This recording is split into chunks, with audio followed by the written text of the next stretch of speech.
Hey guys, welcome back to the channel. This is a story about what if Naruto was loved by Kami and Kyuubi harem. Before I start, please support for more amazing content and do consider subscribing to my channel and share this video with your friends. This is written by RAV3R and link in the description and support writer. Let's start the video. Chapter 1. The end is only the beginning. Naruto was lying in his hospital bed, a big grin on his face. He had just defeated the entire Akatsuki all by himself. The rest of the village were beginning to like and trust him. The council on the other hand was still as arrogant as ever. They denied him the position of Hokage and denied him the rights to marriage in the Fire Nation, and if he got married in other lands and then returned to the village, he would be rejected and thrown out of the village by law. This made Naruto extremely sad. After all he had done for this village, they still didn't see him as a person. They still couldn't see that he wasn't a demon, but a young man. He perked up though as he remembered the villagers, how they praised him when he returned, how they thanked him and apologized for all their mistakes and mistreatment that they brought upon him. Naruto was happy that they didn't shun him or try to attack him when he returned. He wouldn't be able to defend himself because he had broken both of his arms after he unleashed Rasen Shuriken after Rasen Shuriken on the Akatsuki members. Naruto was also extremely happy because Shion, the girl he had impregnated so she could continue the line of the priestess, was also close to giving birth, 9 months in. He had learned to love her, although she always loved him. Ever since he stuck up for her and never gave up on her, proving that fate wasn't always destined and that anyone could change their fate.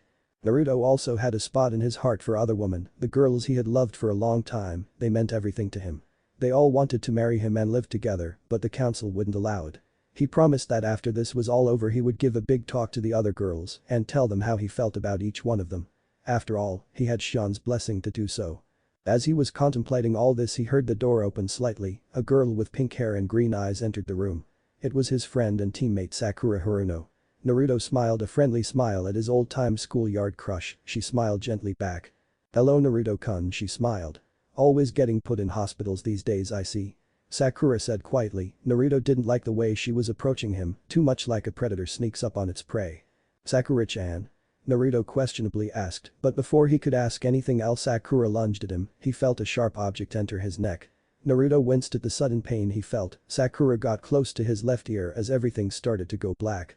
"I'm sorry I have to do this Naruto-kun, it's what Sasuke-kun wanted," Sakura said sadly as she pulled away to see his hurt face. Naruto stared at her as if not believing what's going on. "Why? Sakura-chan?"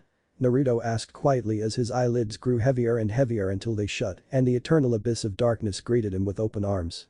Sakura had a look of utter guilt on her face, but she didn't care so long as she was with Sasuke. She chirped up on a happier tone as she thought of all the things she could do with him now. She giggled perversely at the thought.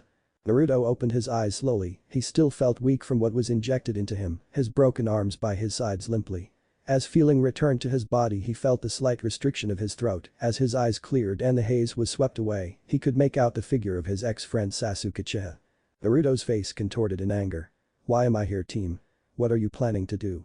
Naruto asked angrily. Sasuke smirked at his rival. Today would be a day to remember.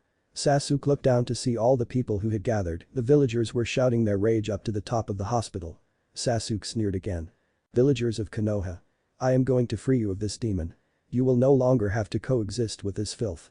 Sasuke shouted out as the crowd roared with anger. The villagers were not happy that their hero was being treated so badly. The villagers shouted their protests to the runaway Uchiha, but their cries for him to stop fell upon deaf ears.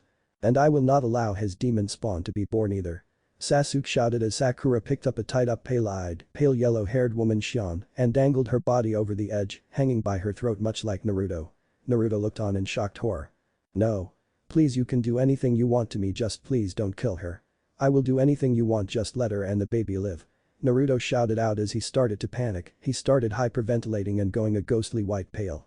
Sasuke sneered once again at the weak acts of his rival. "Begging for another's life. How weak, I once thought of you as a great rival, now you're just a begging simpleton." Sasuke smirked as he watched Naruto's tears fall. Sakura was feeling a deep emptiness in her stomach. It was regret, it was guilt, but it was suddenly replaced with the joy of the Uchiha. The shallow pink-haired harpy showed no more thought to the matter. Naruto let more tears fall. "Please. Let her live. She hasn't done anything. It's me you want." Naruto shouted out, absolutely terrified. Sasuke smirked and gave Naruto an evil laugh. Sakura smirked as well. Naruto's heart was beating inside of him like a drill. Naruto had never been so scared in his life. He had absolutely no power over the situation. He was weak from the drug, so he couldn't move his legs, his arms were broken. His, Xian's and their baby's life were in the hands of his two ex-teammates and former friends. Naruto saw Sakura blush while looking at the deranged psychotic traitor that held him by his throat. It sickened Naruto to see this reaction from his former friend. "Ha! The dope is begging at my feet. What a sight." Sasuke shouted out with malice. Both Sasuke and Sakura laughed at the teary face of their old teammate. Sasuke brought out his chakra-enhanced Chidori blade. Naruto's heart stopped for a second. With this, I will end both the demons and his whore's life. Along with their disgusting demon spawn. Sasuke viciously yelled out with venom lingering to every word. Hokage towered Tsunade's office. Tsunade was sitting at her desk with a giant headache. The reason behind the headache was because a lot of girls were all clamoring to bash the council's skulls together. The reason behind why is because after Naruto learned to become a Toad Sage he was officially denied the rank of Hokage and denied to be married in Konoha. The girls were furious. Hinata, Ino, Tenten, Temari, Isaribi, Kurenai, Shizune and Anko were all in the office. They were the furious girls. And so the complaints carried on. This is so not right. He's a hero and the council looks at him like he's a damn weapon. We know he's not the kyuubi and we know he's not a monster. He's a kind, caring, sweet, lovable, attractive, responsible, strong and he's the nicest guy any of us have ever met. He always puts people above himself. He would put his life on the line just to protect a stranger. He's the most purest soul I have ever met and he deserves better than this. Ino shouted out in unrivaled rage. All the girls with her nodded in agreement. And contributed their own 2 cents into the conversation. Listen. I can't do any, Tsunade said, but was interrupted by the loudest horror-filled scream they had ever heard. It shook them all to the bone. "Ah!" came the cries of a male voice that sounded very familiar to someone they all knew and loved, but the scream was unlike anything they had ever heard from him. The cries came from the hospital roof. All the girls in the room hurried over to the window and gasped or yelped in shock horror at what they saw. Naruto was dangling over the hospital roof with Sasuke holding his neck. The truly horrifying thing they saw was that Sasuke had his other hand that was holding a blade lunge into Xian's 9-month pregnant womb, thus instantly killing the baby. The girls spent no time staying still, they all rushed to the scene as fast as their legs could carry them. Naruto cried out in unrivaled sorrow. Xian was wincing at the pain, but crying heavily at the loss. She could feel that her baby was hurt during that blow. It was a motherly thing. She cried out her sorrow as Sakura smirked at the girl. "Will you stop crying already? You're hurting Sasuke-kun's ears," Sakura said with an evil smirk. Sakura looked at Sasuke, who nodded back to her, as if telling her yes. Naruto was still disorientated and crying hysterically. He then felt something falling through the air, his eyes snapped wide open and looked at Sakura. Xian was no longer there. It took all his strength his body could produce to look downwards. He saw Xian's bloodied crippled body slumped across the pavement below. "Ah! No! Xian, no!" Naruto cried out as tears fell from his face like there was no tomorrow. Naruto then felt a horrible piercing in his flesh. Naruto looked up to see that Sasuke had plunged the sword into his chest also. Piercing his heart, Sasuke dragged the blade through his chest, leaving him dying. Not even the demon fox himself could heal that wound. "You're dying, Naruto Baka, and you're about to meet the fate of your whore," Sasuke whispered into Naruto's ear before releasing his grip around Naruto's neck. As Naruto fell from the high building he started to see images of the smiling happy faces of his loved ones. Oh, how he would miss all of them. Naruto landed with a sickening thud on the floor as the villagers ran to his side, screaming and crying out their sorrow. Hinata, Ino, Tenten, Temari, Kurenai, Anko, Tsunade, Shizune and Isaribi ran to his side with tears flowing down their faces. Ino and Tsunade tried their best to heal their love, giving him only precious seconds of time to talk to them all. "Girls, I have something I need to say," Naruto said weakly as all the girls inched near so they could listen to what he needed to say. All girls had tears flowing from them but denied themselves the need to cry. They needed to listen to what he had to say. I'm sorry I couldn't keep up with my promises," Naruto said weakly. All the girls were crying heavily as they got as near as they could to Naruto to hear his final words. Blood started to leak from his eyes, nose, ears and mouth. "I love you all," Naruto shouted as his body jerked then went limp. Life left his eyes as they slowly shut. The girls couldn't keep it in any longer as they screamed to the heavens for all to hear their sorrow. "Naruto." The girls shouted in unison as they all clung to his body crying into his chest to come back, as if it could save him. There was a flicker red chakra that released itself from Naruto's mouth. The girls didn't notice the red flicker of chakra that was released. They were too busy crying out his name into his chest or other parts of his body. Tsunade gave Naruto's limp mouth one last kiss as her tears rolled down her face and landed on Naruto's pale face. The red chakra flicker expanded until it was the size of a mountain. The red chakra slowly vanished, revealing Kyuubi, the 9-tailed demon fox. The girls noticed a chakra spike coming a few meters away and looked up at the great demon. Please do not be frightened humans, I'm here to tell you that there's a way for you to see Naruto-kun again. Shinigami-sama has an offer to propose to us all, Kyuubi said as a black swirl that was not of this earth made its existence into it. The black swirl kept spinning until a deathly visage exited it. The swirl vanished as the ghostly figure wearing black robes came into existence. Hello, do not be afraid, your souls are not tainted by the evils of this earth. I have decided that Naruto-san is not to die today, but the only way to bring him back to life is if you all go back in time. There Naruto will remember everything, the deal I'm making with you, the fact that Shion died by the evil one in his accomplice's hands, and he won't forget what he told you. When I send you back, I want you to stop the lives of several people from dying. Shinigami said in a deep booming voice, filled with power and authority. The demon fox nodded vigorously. The girls were shouting their thanks to the death god as they cried tears of joy. Then this is what is going to happen, I will send all of you back in time, including Kyuubi. Naruto will merge with Kyuubi's chakra, becoming half demon. Kyuubi will be released into the world with one tail, while Naruto will have 9, the extra tail is a gift from me. He will become the new demon lord, to mark you as a mate he will need to bite you on your neck. You will need to do the same to him, this will leave a mark that shows you as his and him as yours. The bite will also transform you into one tail half demons. He will need to pick an alpha for the pack, the alpha must be the one to take the boy's virginity, or I'm afraid that creates a paradox for what we have decided will happen. So that you must decide now. Shinigami said as he crossed his arms, waiting for their answer. The girls blushed intensely, but although for a second, they needed to decide who deserved to be Naruto's alpha the most. It hit them all at the same time. We want Hinata to be the alpha. Tsunade said along with everyone agreeing. Hinata blushed bright red at this. Me? Hinata stuttered as she tried to hide her face with her hands, she was blushing tremendously red. The other girls smiled kindly at her cuteness, they knew Hinata deserved this more than anyone. Because Hinata-chan, you have loved Naruto the longest, you deserve to be the alpha more. Ino said with everyone nodding kindly at her. Hinata was blushing extremely red, but you could tell she was smiling. Even if her hands were in the way. Thank you, Hinata said shyly as they all grinned kindly back. They hadn't forgotten about Naruto and Shion dying, but they put that horrible fact at the furthest point within their mind, for they knew that they would see the two again. Shinigami nodded his head and began to speak. Then it settled, I have told Naruto who needs to be saved, it's up to him and the rest of you to right the wrongs that have been brought to your world. I apologize from behalf of myself and Kami for the mistakes made. Before I send you back in time, please sign this contract. This contract basically means that if you don't manage to succeed then you won't go to hell, your souls are too pure for that. And technically making a deal with Shinigami means that when you die you go to hell. This contract makes it so that rule won't apply to you all. Shinigami said as he handed them all the contract and a dark-looking pen to write with. After all the girls, including Kyuubi, had signed the contract they all felt extremely dizzy and faint. All the girls and Kyuubi in fox form fell to the floor, unconscious. Their bodies started to fade and vanish. The Shinigami nodded his approval before receding into the now opening black swirl of darkness. The villagers were shocked and awed by what they just witnessed, they noticed Naruto's body and Shion's body start to vanish too, until there was nothing there anymore. The villagers smiled happily that their hero got another chance. This would be a story to tell their grandchildren when they grew up. Naruto was sleeping in his apartment bed, he was sleeping quite soundly. Naruto felt a weight on his chest, so he reached his hand out to touch it. The weight moaned lustfully as Naruto squeezed it. Naruto's eyes shot wide open as his eyes met with two red lust-filled orbs that stared with a look of wanting back at him. Naruto felt a lot stronger than he normally did, he felt as if he could do almost anything with this newfound strength and stamina. It was then that the memories of what happened to him and Shion came rushing back to him. He shot up from the bed only to be gently pushed back down by Kyuubi. "Shhh, don't fret master, the girls are fine, they're all fine. Are you okay?" Kyuubi asked with a lot of worry coming from her words.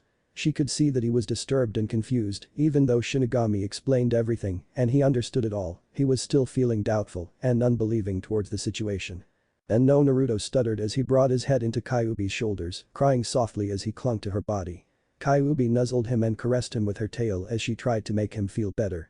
Even though Naruto knew Shion was safe and that everyone he loved were too, he still couldn't help but be traumatized by the situation. "Do you feel any better?"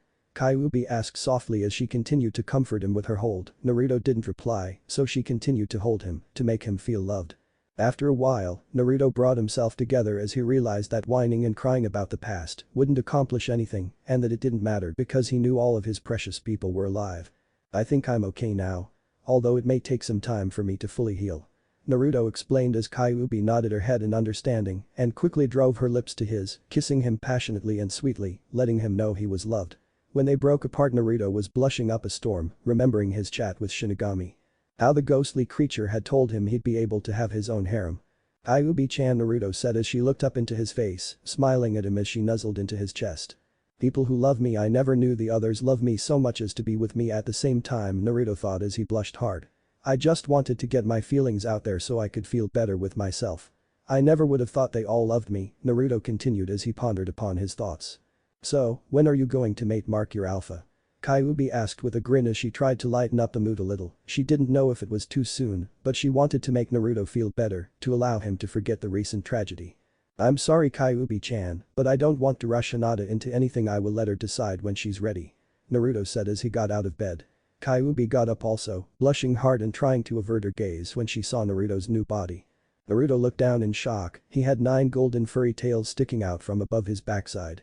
He quickly ran to the mirror to look himself over. He had blonde golden hair with 2 blonde golden fox ears sticking up from the top of his head. He was more muscle-bound, but with an athletic build. His eyes were still blue, but with silted pupils. It was then that he remembered he had turned half-demon. Kyuubi walked up behind Naruto for comfort. She wrapped both arms around her mate's waist. Naruto smiled as she kissed his shoulders. This was the first time Naruto had a good look at her. She was about a head bigger than Naruto was. She was about 21 years old with crimson hair, 1 crimson tail and 2 crimson fox ears atop her head. She had a busty size to her. She had D-cup size breasts that were round and gracious. She smiled as he sighed comfortably, seeming to relax a little. Although he knew he had no time for relaxing just yet. He pulled away from her slightly as she whimpered slightly at the loss of warmth. I need to get you some cloths. What sizes are you?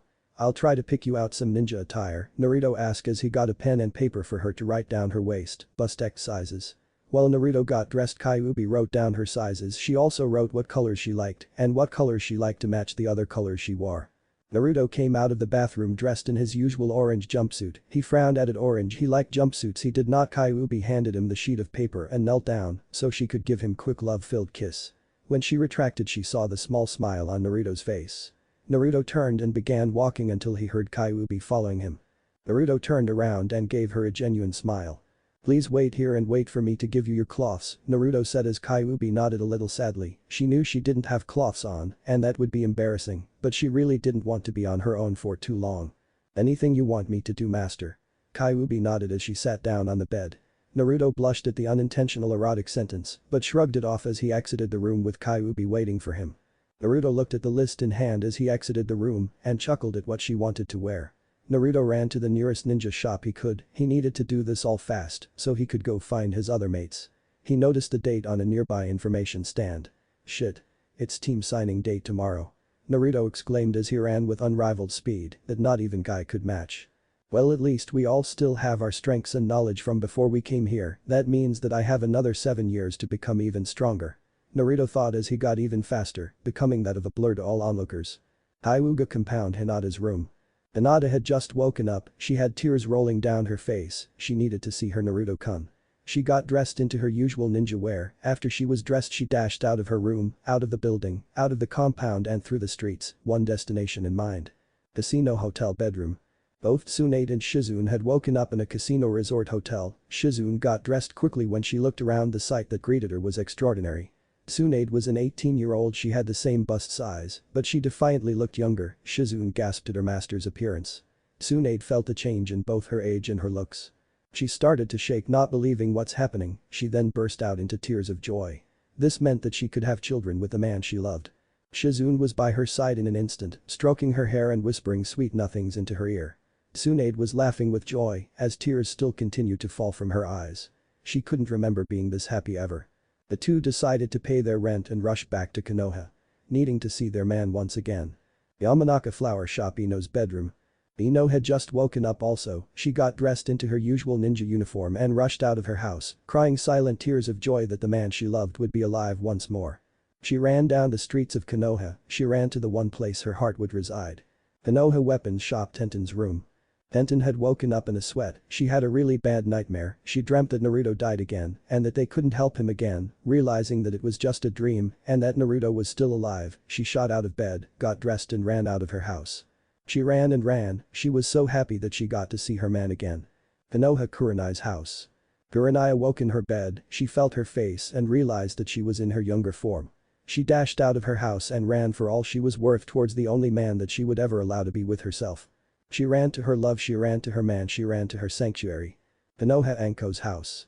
Anko awoke in her bed, she remembered all that had happened in her future timeline, and she ran towards the house of the one man who ever treated her like she was more than the snake whore, the man that treated her fairly, the man who risked his life and almost lost it in protecting her. She ran with happy tears streaming down her face, she needed to hold her love once more, she needed to feel his embrace. Suna Tamari's house.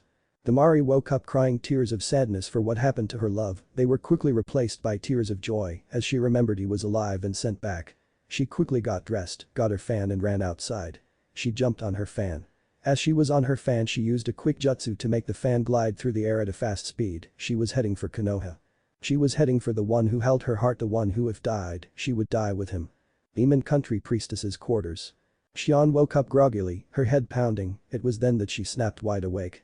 She got dressed into her priestess's robes and ran for the door, she got one of her men to drive a carriage to Konoha, she would be in the man she loves arms in 3 days.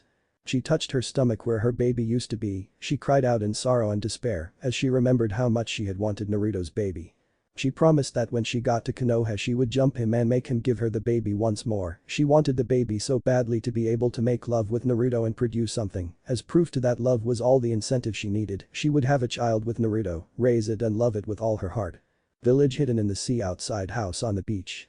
Isaribi awoke in her small humble shack, she knew that Naruto was alive and so she hurried back to Konoha so that she could be with her man, she got dressed first and then set out to go find her love. She knew which way Konoha was so she just swam there, the transformation didn't happen because Tsunade got rid of it a few weeks after she arrived in Konoha. She started to swim towards the mainland that holds the Hidden Leaf Village in all its glory. Konoha Market District. Naruto was walking down the market district, he had just brought his mate, Kyuubi-chan, a nice red ninja suit, the shirt was quite small for her, but she insisted. The shirt was black and revealed a lot of her bust size, her overcoat was a trench coat that was black with crimson flames. He had gotten her black Anbu pants with black shinobi sandals. Naruto sighed before running back to his apartment. Konoha Naruto's apartment. Naruto was walking towards his apartment door, he reached out and turned the doorknob. Chapter 2. Getting settled. Naruto was outside his apartment door, he held out his hand to twist the doorknob. Naruto entered his small apartment only to find it full of the woman he admired, all the girls in the room spun around so fast it made their head spin. They all had tears flowing down their faces with looks of sadness and defeat. Naruto was about to say something, but he never got the chance, he was charged and embraced by all the girls that were in the room, they were crying into different parts of his body. And Naruto-kun. Hinata said as she tearfully looked up from his chest and into his eyes, Naruto embraced her back, letting a few of his own tears fall. And my baby as she's dead. Naruto wailed into Hinata's chest, the girls started crying even harder with that statement, they couldn't imagine what pain Naruto could be in right now. They held onto the man they loved so much tighter and tighter, they wouldn't allow him to feel the sorrows of the life he had to live anymore. Don't worry Naruto-kun, she's safe now, she's back with us, you have the chance to have the baby with her all over again, Hinata said kindly as she wiped away Naruto's tears, Naruto nodded and smiled a weak smile. He couldn't help himself, he had to feel warmth again, he had to feel that someone was there for him, so he quickly embraced Hinata once again and held to her tightly as he rested his head in her chest, he shacked slightly every now and then. Hinata couldn't help but blush at where his head was positioned, she couldn't help but press his head into her more. She let out a quiet moan that made Naruto's face go red. The other girls smirked at this, they decided they wanted their fair share of groping. The group started to caress a body part that belonged to Naruto as he let out moans of pleasure, before anyone could start to grope his prized possession, he decided to stop them all. Girls wait, I was told by Shinigami-sama that my first time has to be with Hinata-chan because she is supposed to be the alpha of the group, he says, if I don't have my first time with Hinata-chan then the deal we made with him is void and that we will all die. Naruto reasoned with them, they all had sad looks on their faces as they buried their faces into a part of his body. Naruto smiled at their cuteness. Naruto decided to get up, he noticed that not everyone was here. Hinata, Tenten, Ino, Kyuubi, Anko and Kurenai were here, but Shion, Isaribi, Tamari, Tsunade and Shizune weren't. He understood that they would live quite a long way away from Konoha, so he decided to wait patiently. The girls got off of Naruto reluctantly, it was then that they saw the fox ears and fox tails. Howe! Came the shouts of all the girls simultaneously as they glomped onto a tailor and ear both. It's so cute and furry. Ino said as she rubbed her cheek against a tail. As they started to pull and struck, Naruto began to growl. They looked confused at first, but after looking at his face, it was mix of both pleasure and pain. They looked down to notice the giant tent in his pants. Please don't do that unless you want to make the contract void, Naruto grunted out. The other girls let go of his tail slyly. They would have to remember his little turn on when they finally get to have him. When they released him, he let out a sigh of relief. He handed Kyuubi the bags of cloths for her. After he made sure everyone had eaten, dressed and washed, he decided he needed a cold shower at that. Master, may I help you clean yourself? Kyuubi asked seductively with a feral grin on her face. Naruto gulped at the feral, lustful looks he was receiving from his female companions. I'm sorry, I don't think I could trust myself to be in a shower with any of you yet naked. I don't think I could control myself to behave, Naruto said with a bright blush. The other girls smirked at this. It was nice to know that he wanted to take them. It was nice to know they were loved. Okay master, but don't be too long. I wouldn't be able to control myself either with you being completely naked in the room next door. Kyuubi winked mischievously, and the others nodded with glazed over eyes, blood pouring down their noses. Naruto shivered involuntarily at the looks he was getting. He walked into the bathroom and had his cold shower. When he got redressed, he opened the door to see all of his mates with dreamy looks in their eyes. They snapped out of their trances when they heard Naruto cough loudly. They all blushed extremely, knowing they had been caught by the man they all loved. Naruto smirked at their reactions and shook his head. Shinigami-sama told me before I was brought back in time that he had talked to Ajayi-san. He said that he told the old man about everything from where I came from to what deal I made with him to you all being my lovers and mates. He also explained to me that when I use my mate mark on you, we will be able to communicate from afar and be able to send mental images and such to each other and the mate. Mark will also make you like me and Kyuubi-chan. Here you will become half demons. You will be able to use demonic chakra, have 2 fox ears, and you will have 1 tail, except for Hinata-chan, she is supposed to have 3. Naruto said as everyone nodded their understanding.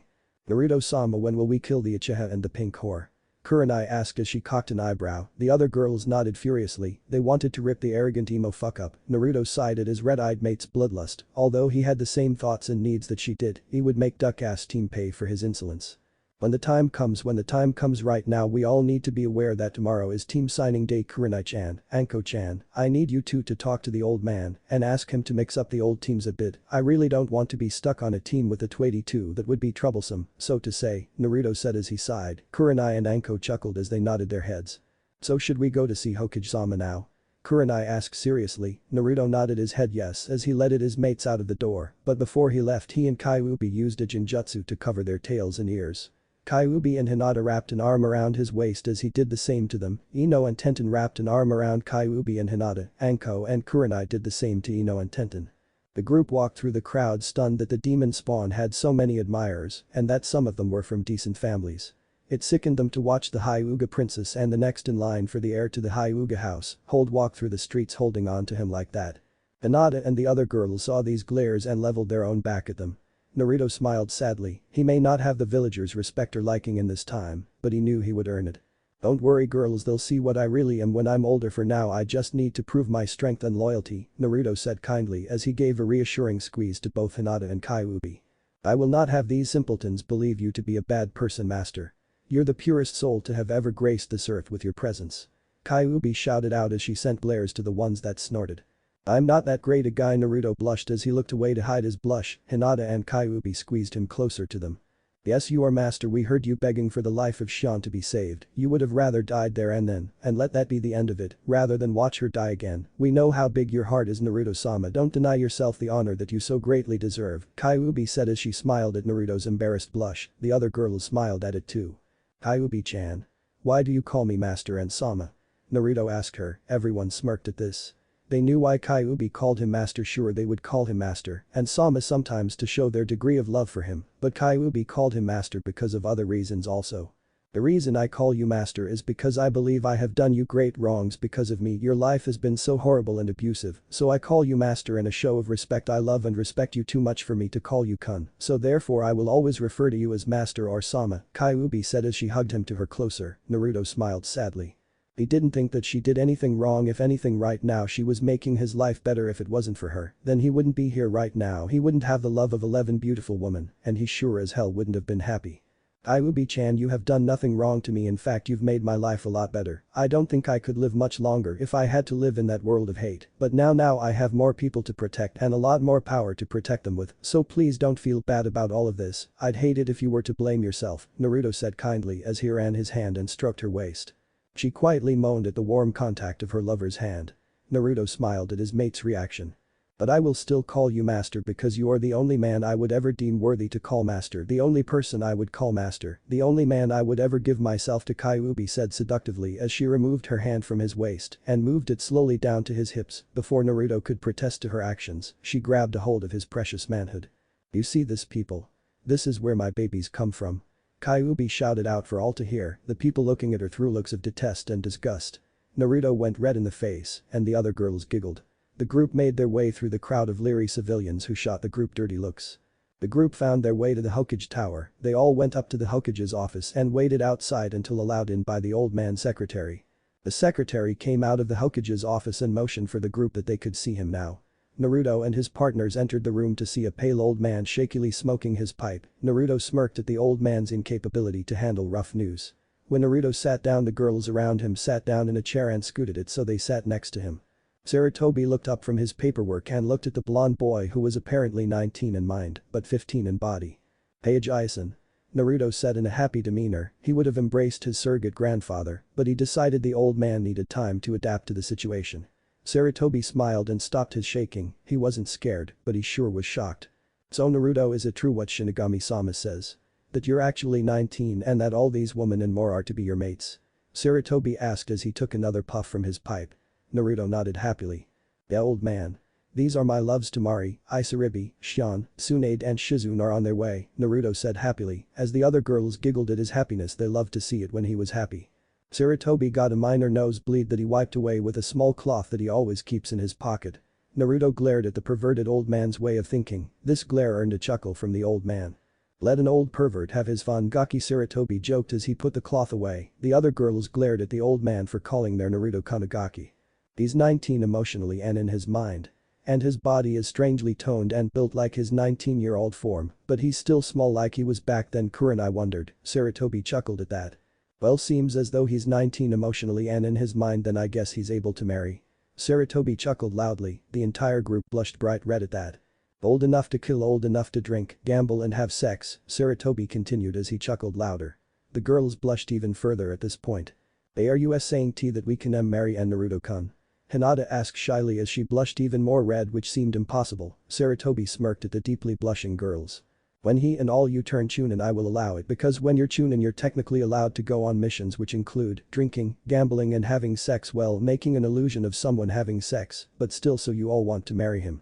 Sarutobi asked the group. The group shyly nodded their heads with Naruto happily blushing further. Sarutobi smirked at this. He was loving how lucky his surrogate grandchild was. "Then it's settled, I'll write up the contracts for you all. Unfortunately for you, Ino and Hinata, you need to have your father sign the paper, because you're both in registered clans of Konoha, so your clan head must agree and sign the paper," Sarutobi said with a chuckle, as both preteens sighed in defeat. This would be hard for them, but they both had a foolproof plan. They had knowledge that Naruto was the fourth son, and that the clan heads would love to pair him off to their daughters.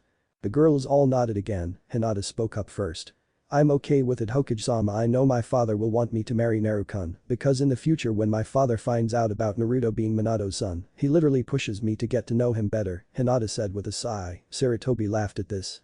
"The Ashi would definitely do this. He would definitely push his daughter to marry the son of the strongest ninja Konoha has known." The group said their goodbyes to the aged Hokage before they left.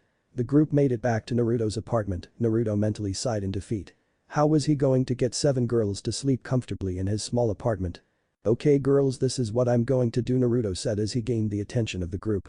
"First I'm going to go back to Ajaisen's office and pick up some money from my inheritance. Then I'm going out to buy a decent-sized house. Old man won't allow me the Namikaze compound until I turn Chunin," Naruto said as he walked back to the office of the Hokage.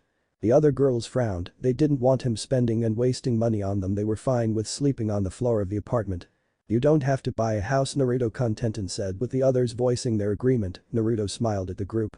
Don't worry, in the future I spent that fortune like there was no tomorrow, and I still didn't even take a tenth of a percentage of the money. Trust me, go get your stuff ready, and I'll come pick you all up. I know you'll all like the house I'm planning to buy," Naruto said as he smiled and started to jog to the Hokage Tower, waving his hand behind him. The girls smiled kindly at the man they were falling deeper and deeper in love with. "He's so generous. And kind." Ino squealed as the other girls nodded and started to daydream and drool as they thought about the man they loved and the only man they would ever love. Naruto arrived back at the Hokage Tower. He entered the old man's room and sat down on the chair opposite to the old man. Sarutobi looked and cocked an eyebrow at the blonde 15-year-old going on 19. "May I help you with anything, Naruto?" Sarutobi asked as he took a puff from his pipe. Naruto nodded his head. "I would like my inheritance excluding the house. Of course I know I'm not allowed to enter the grounds honorably unless I'm Chunin," Naruto said in a serious voice. Sarutobi studied the blonde before nodding his head in acceptance. He went over to the picture of the fourth Hokage and sighted it open. Behind the picture was a metal safe that had a dial with numbers painted on the edges of the dial. Sarutobi opened the lock and opened the door to the safe. Waiting inside were 2 pairs of keys, 2 large golden-plated scrolls and 2 smaller silver-plated scrolls. Sarutobi picked up the 4 scrolls and sealed them into a smaller scroll. He handed Naruto the small scroll and one of the 2 keys and placed the other back in the safe. The key Naruto had was the key to his bank safe. The key Sarutobi had in the safe was the key to the Namikaze compound. "Oh, and one more thing, I'm going to need you to place me on a different team than Team 7. I can't work with that brooding prick and that loyal whore Sakura in the future. They do horrible things. To put it short, the Uchiha betrays the village and Sakura believed that he loved her. They ended up killing both me, my love Shion, and our unborn baby," Naruto said as he clenched his hands in rage. He let a few tears make their way down his face. Sarutobi was shocked, but he nodded sadly. "And I need you to look the other way when Sasuke and Sakura die on the wave mission," Naruto said coldly. Sarutobi gasped, but he understood that Naruto needed to do this. Shinigami said that Naruto needed to right a lot of wrongs. Sarutobi nodded once again. "Thanks, Ajayasen. As soon as the Chunin exam is over, I expect to be given the keys to my compound," Naruto stated as he left the Hokage's office, saying his goodbyes to his surrogate Ajayasen. Sarutobi sighed at this. Naruto was out for blood and revenge, and he couldn't blame him for doing it. Naruto entered the bank with his father's money in it and took out a reasonable amount. He left with people staring at him with wide eyes. They had just found out that the demon child was the 4th son. Naruto walked through the village, blocking out the hateful glares he received from the general public. Naruto was surprised to say that he had a crowd of civilian girls following him with hearts in their eyes. "Am I really that good looking now?" Naruto asked himself as he walked through the village. In a comical fashion, Naruto met up with a certain Uchiha who also had his fangirls following him. When they met up, Naruto's newly established fan club and Sasuke's bimbo fan club stood quite a way away from the 2 boys, staring each other down. Naruto growled venomously at the emo team. "I can kill him on the wave mission. I can kill him on the wave mission," Naruto repeated through his mind. He had a lot of willpower to show no emotion to the man who killed his lover, his baby and himself in the future. Sasuke just smirked at the blonde-haired dobe. "Hey Naruto baka, you want to move out of my way? I don't have time to play kiddie games with a nobody from the streets." Sasuke smirked as he saw the irritated look on Naruto's face. Naruto had to remind himself that he would get his revenge in about 5 days. Time he contemplated ripping him apart at the seams. "Hey baka, I'm talking to you, don't ignore me," Sasuke said as he stepped forward challengingly. It was a well-known fact that the Uchiha prodigy hated to be ignored. Naruto smirked. He found the emo's weakness. "Did any of you girls hear that? I could have sworn I heard the sound of a gopher being raped by an elephant whiz past my ears. Must just be Sasuke bitching about power again, huh?" Naruto asked the developing crowd that started giggling, some chuckling, some even laughing hysterically. Sasuke growled dangerously as his cheeks went bright red. "What was that, dope? I dare you. I dare you to say that again." Sasuke yelled out in utter rage as he started to clench his hands and grind his teeth. Naruto smirked. He was going to love this. "I'm sorry I can't understand you. Maybe if you took that 13-foot pole out of your ass, then maybe you'd be able to speak coherent words," Naruto said as he was inwardly dying from laughing. He had to keep a calm demeanor, so he only smirked. Everyone was currently in hysterics. Sasuke was as red as blood. He put Hinata to shame. "Who told you about my SSS stick?" Sasuke stuttered, terrified. It was then that everyone stopped laughing and checked his face to see if he was serious. When they found they were rolling on the floor, absolutely crying with hysteria. Naruto couldn't keep it in anymore. The rumors were true. Sasuke was gay. All his fangirls whined slightly, but they noticed how good Naruto looked, so they decided to be his fangirls from now on. Ha ha ha ha. Oh my god. It's true. The last Uchiha is gay. Ha ha ha. Naruto shouted out as he was left crying on the floor. Sasuke almost passed out from embarrassment, but he wouldn't allow the class's dead last to outdo him. Sasuke charged while screaming a death cry. Naruto got up effortlessly without using his arms to get up. As Sasuke swung for him, Naruto lifted his knee and brought it to his stomach. Sasuke went flying through the air and landed in a nearby parlor stand. The crowd was amazed by such a display of skill and raw power. Naruto Fan Club. Attack. A random girl in the audience shouted as all the girls in the crowd ran towards him. Naruto jumped up onto a nearby roof to escape the swarming fangirls. Naruto ran to the house's destination that he had decided on buying. 5 minutes later. Naruto had arrived at the house. The word house was a joke. It was actually a mansion. When Naruto was younger in his past life, he used to walk past that house every day admiring its beauty. The man inside was selling it to whoever had the cash at hand. Naruto opened the gate to the mansion and walked to the top of the small hill that the house was built on. Naruto knocked on the door and awaited for an answer. The door started to open, and what greeted Naruto was a rather skinny man with a slight baldness at the top of his head. The man was wearing an upper-class civilian suit. The man smiled gently at the small boy. "And how may I help you, dear boy?" The nice man asked with a kind small smile. Naruto was taken aback by this. Someone in this village didn't mind him at all. Someone was actually being nice to him. "Oh, yes actually. Before you start, this is not a joke. I am here to purchase your house," Naruto said as he pulled out his frog wallet. "It's no longer a purse, get over it, Raffle." The man stared in awe at the money the young boy had. The man was actually speechless, so Naruto had to start the conversation.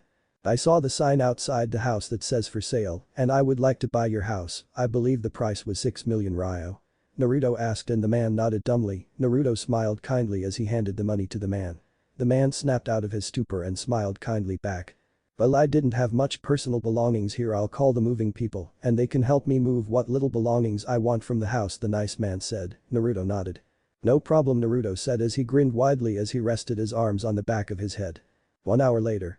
"Well, I think that's everything. The house is now in your name. Here's the papers to prove that, and I guess I wish you all the best. See you around, kid," the nice man said as he rode in a carriage that was driven by a servant of some sort.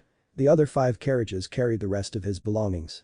Naruto smiled as he exited his house and locked up the gate. He ran across the rooftops as fast as he could to get to his apartment where his mates are.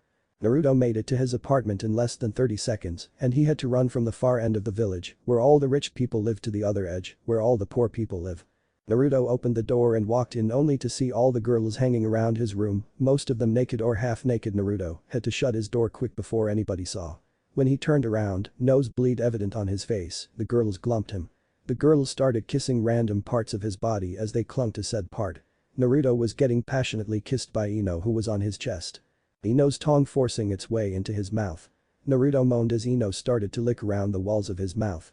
Naruto complied by sticking his tongue into her mouth, their tongues seeming to dance in each other's locked mouths. Kyuubi was licking the left side of his face, while Tenten licked the right. All these sensations and groping sent Naruto over the edge as his member grew to great lengths. Ino, who was the one on top of him, groaned as she felt his member stroke against her pelvis. On sheer instinct she started to grind her hips into Naruto's. Before it could carry on, Naruto stopped her. She nodded to Naruto sadly. She turned to Hinata and started to joke and tease her slightly. "You better hurry up and take his virginity. I can't wait another second. I need him inside of me." Ino groaned as the rest of the girls got off of Naruto. Hinata giggled at Ino's playful tease. Hinata promised herself that after all the craziness died down and after Naruto had completed his mission to wave, that she would ride him till his juices were all gone and dried up. "Come on girls, I brought a house for us all to stay in," Naruto said happily as he gathered all of his stuff. The girls nodded happily as they grabbed Naruto's waist or a waist of another girl and began to walk to their new house. When they all arrived at the house, the girls had their jaws on the floor. Naruto smiled at their shocked expressions. He had to start moving again for them to move with him. Naruto opened the gates to the mansion. He and the girls made their way slowly and leisurely up the hill to the mansion. Naruto opened the doors to the mansion, revealing solid marble floors. The staircase itself was solid marble and looked perfect. To his left was the living area with a 65-inch HD-ready TV. A nice pearl white sofa that went in a straight line and then turned at a 90-degree angle. The flooring for the living room was a royal red rug that felt pleasant to the feet. To the left of the main hall was the kitchen area. It appeared to be big enough for 10 chefs to simultaneously work with ease and comfort of space. The kitchen's cutlery and appliances were the best money could buy. Naruto led them speechlessly through the living area. Through the living area was another area of living space that had a massive dining table and many chairs going up and down the great table. It was clearly the dining room. Out back they could see another two other buildings, one they figured to be an indoor bathhouse and the other to be the dojo. Out in the garden they could see a lake that also belonged to the house, a nice clean white boat was on the docks. Out in the back were many fruit trees and bushes. To the far left was a small pond that was filled with koi fish and other pond life. Naruto and the girls went upstairs to see that there was about 20 bedrooms. One being the master bedroom. The girls blushed at the thought of sleeping with Naruto. The big bed in the master bedroom was about as wide as 4 king-sized beds and as long as 5. "Well, I'm going to bed," Naruto said as he turned around and went downstairs. The girls were confused with this. "But Naruto-kun, the master bedroom is up here," Hinata said as the other girls nodded. Naruto turned around and smiled a small smile. "I'm sorry but I don't trust myself to sleep in the same bed as any of you yet, especially since I saw you all naked. In fact, I think I'm going to take a cold shower before I go to bed," Naruto said as he turned around and entered the large bathroom that had a shower bath jacuzzi in it. "Don't leave that big thing in the dark too long, Naruto-kun," Anko smirked. The other girls grinned devilishly as he closed the door. He decided to lock it just for safety. After Naruto finished in the shower he went downstairs to sleep on the sofa. He knew he could have slept in one of the other rooms, but there was the chance of one of the girls coming into his room and having their way with him while he slept. He couldn't take the risk. Naruto drifted off to sleep. Tomorrow would be the day the genin would be assigned teams. Chapter 3. The Three Gods' Apprentices. Naruto walked through the streets of Konoha with all of his lovely ladies following him. Naruto was actually happy to go to the academy for once. He would get to save a lot of people's lives that had been lost to the evils of this world. Anko, Kurenai and Kyuubi left the group saying their goodbyes to their lover and fellow Naruto lovers. Tenten had to meet up with her team so she had to leave too. She gave Naruto a quick kiss on the cheek and ran off. Naruto blushed and smiled at the contact. Ino and Hinata grabbed either side of his waist as they walked to the academy. Naruto hoped that he wasn't paired on the team with Sasuke and Sakura. "Where's Kyuubi-chan going?" Naruto asked as he watched Kyuubi go with Kurenai and Anko. "She's helping Kurenai-chan and Anko-chan with team pairings. When you get placed on a team she will be your bodyguard. We and the other girls went back to the Hokage office after you left. We asked if we could be put on a special team where it will be you. 2 of us girls and either Kurenai-chan or Anko-chan as your sensei. When the other girls arrive the teams will be slightly changed," Hinata said as she nuzzled into the crook of his neck. Naruto smiled and kissed her on the top of her head. "I love you all, you know that?" Naruto asked as the 2 girls giggled. It was then that they noticed that they had made it to the academy. "Better get this over and done with, huh?" Naruto asked as they both nodded. They entered the academy with the other students giving annoyed, surprised looks at the blonde. He had 2 hot girls holding onto his waist. They felt confused as to why strong cute kunoichis like them would want a dead last like Naruto. The girls gave glares to the ones they heard say something bad about the man they loved. The 3 entered the class and all talking stopped. The entire class looked to the front. Some of the girls had hearts in their eyes as they saw Naruto walk in. They had seen Naruto without that god-awful jacket on. To say they were surprised at how well defined he was an understatement. Ino and Hinata started to glare at the girls drooling as they looked at him. Naruto now had lost all baby fat that he once had, it was now all muscle. The 3 sat down quietly as to not direct too much attention to them, but Sasuke was having none of it. "Hey blonde baka, why are you here? Last I heard you failed," Sasuke said arrogantly. Naruto smirked, he had a perfect comeback. "Oh, didn't you hear, Yaoi team? I passed," Naruto said smugly as Sasuke blushed. All the girls in the room snickered at the nickname. Kiba and Choji were in hysterics at this. They had heard about Sasuke coming out of the closet. Shino, strangely, seemed to be forcing down a smile and doing a terrible job at it. Shikamaru, who had just woken up, mumbled a troublesome and nodded back off to sleep. Before Sasuke could retort back, Iruka poofed into the room. "Now we all know why we're here, don't we?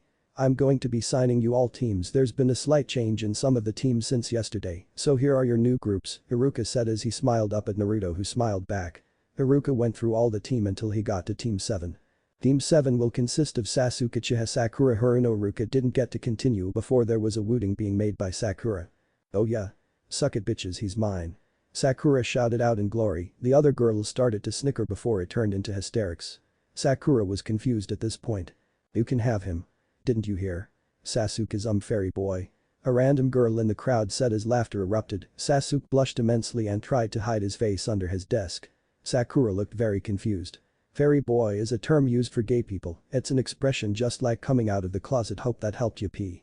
As I was saying, Team 7 will consist of Sasuke, Uchiha, Sakura, Haruno and Sai. He strangely has no last name, and your Jonin instructor will be Kakashi Haddock," Iruka said with Sai using a fake smile. Naruto almost laughed out loud upon seeing his ex-teammate. He remembered how annoying he was. Everyone in the room looked at Sai. He was quite strange to them. Stop looking at my penis, it's not yours to look at, Sai said I smiling. Everyone growled at this. Naruto broke out laughing, and so did Hinata and Ino. They remembered how Naruto told them how Sai used to be. Anyway, team 8 will consist of Kiba Inuzuka Shino Aburam and Genzi Uzi. Your Jonin instructor will be Kurenai Yuhi Iruka said as he pulled out a large ruler. He swung the ruler, and it bopped Shikamaru on the head. He awoke from his sleep with a startle. Stop sleeping in my class. Iruka shouted out as his head suddenly grew 5 times its usual size, with a vein above his right eye. Shikamaru sighed in defeat. It was too troublesome to say troublesome ironic. Sasuke stared at the stick Iruka was holding up and started to drool. He let an involuntary shiver go through him. Naruto saw this and broke out in hysterics again. Everyone else was confused but decided to ask later. Anyway. Team 9 is still in commission, so I'll skip to Team 10. Team 10 will consist of Shikamaru Nara Choji Akimichi and Amy Abizi. Your Jonin instructor will be Asuma Sarutobi Iruka said as Shikamaru looked at his best friend and smiled. Choji smiled back at him. Team 11 will consist of Naruto Uzumaki Hinata Hyuga and Ino Yamanaka. Your Jonin instructor will be Anko Mitarashi Iruka said with a smile as he looked up to see his favorite pupil. Naruto smiled back as Hinata and Ino hugged him. Iruka was beyond surprised. Was Naruto dating both Ino and Hinata? The group sat and waited for their Jonin instructors to arrive. Naruto decided to have some fun. Hey Shikamaru-san, you're smart. If Sasuke admits to being gay and the girls find out about this, then how many fangirls should he have left? Naruto asked. Shikamaru smirked and decided to go along with his friend's little joke. Just the one, Sakura Haruno, Shikamaru said as the other girls started giggling. Sakura just sent an irritated look to Shikamaru. My Sasuke-kun is not gay. Sakura shouted out. Sasuke looked at her angrily before going back to brooding. Naruto nudged both Ino and Hinata. They looked at him as he started to imitate Sasuke in his stance. Naruto just sat there pretending to brood. The others laughed at his antics. At this moment Anko was the first to arrive. She looked at Naruto and blushed. Naruto smiled back at her. Everyone besides the 2B Konoha 12 glared at him. He was on a team with 3 hot women, while they had to live on a sausage fest team. Team 11 rounded the corner to the classroom before Anko grabbed Naruto's jacket and pushed him to the wall. Naruto didn't get chance to speak because Anko had knelt down slightly to bring him into a passionate kiss. After a minute, Anko had to let go before any of the other Jonin instructors arrived. If she was caught making out with a 15-year-old genin, it would have been the talk of the village. As much as I would like to stay like that all day, we have things to do, Anko said with a smirk. Naruto nodded his head as he blushed. The group made their way to a tall building near the Hokage Tower. Okay, I know everything about all of you, and you know everything about me, and I know that you could easily pass any tests I throw at you, so instead of doing any tests we're going straight to C rank missions. I say C for now. We don't want to cause too much suspicion. We need to react realistic when it comes to strength level. Apparently there's a mission coming up. Sarutobi-sama says it's said to be a C rank, but it's actually an A rank. He referred to it as wave mission. He said, you'd understand, Naruto-kun, Anko said as Naruto nodded his head. It's the mission I had in my past life with Team 7. The client hasn't got enough to pay for an A rank, so he lies and says it's a C rank. We encounter 2 guys that don't deserve to die. One name's Abusa of the Bloody Mist, and the other is Haku. Haku was the person who helped me fulfill and complete my Nindo to protect my precious people at all costs, Naruto said with a smile and a faraway look. The girl smiled back at this look.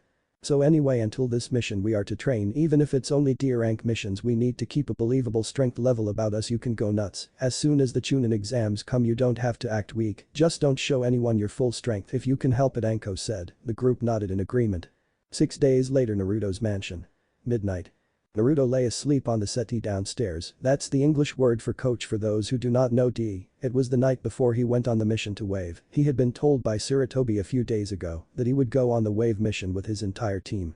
Kyuubi and Team 7. Team 7 was going per request of Naruto and the other girls. They wanted to slit the emo's throat and gouge out his eyes. Naruto was about to fall asleep when he felt a weight slowly lower onto his body. Naruto opened his eyes and his met sky blue orbs that were shaking slightly. Naruto was concerned now. What's wrong, Ino-chan? Naruto asked worriedly. Ino embraced him and sighed in contempt. Naruto was confused and was about to ask again when. Nothing is wrong, Naruto-kun. Us girls get kind of lonely when you're not with us, and tonight I couldn't stand it, so I came here to sleep with you, Ino said as she snuggled up to his chest. Naruto smiled and blushed at that. No problem, Ino-chan. I'm sorry that I haven't had much time to be with any of you at these times. I won't be able to spend much quality time with any of you. I still have a lot to do before I can relax with you all, Naruto said sadly. Ino smiled and got as close to Naruto as physically possible. She kissed his chest softly. Not a problem, Naruto-kun. I know you have things to do, as do us all. I know you will treat us all right. It's one of the many reasons I love you so much. Ino said as she shuffled up and kissed Naruto hard on the lips. Naruto blushed and kissed hard back. After a few minutes of tongue wrestling, Naruto decided to reluctantly end it. "Good night Inoheim," Naruto said softly. "Good night Naru-sama," Ino said softly as the two of them drifted off to sleep. Dreamscape.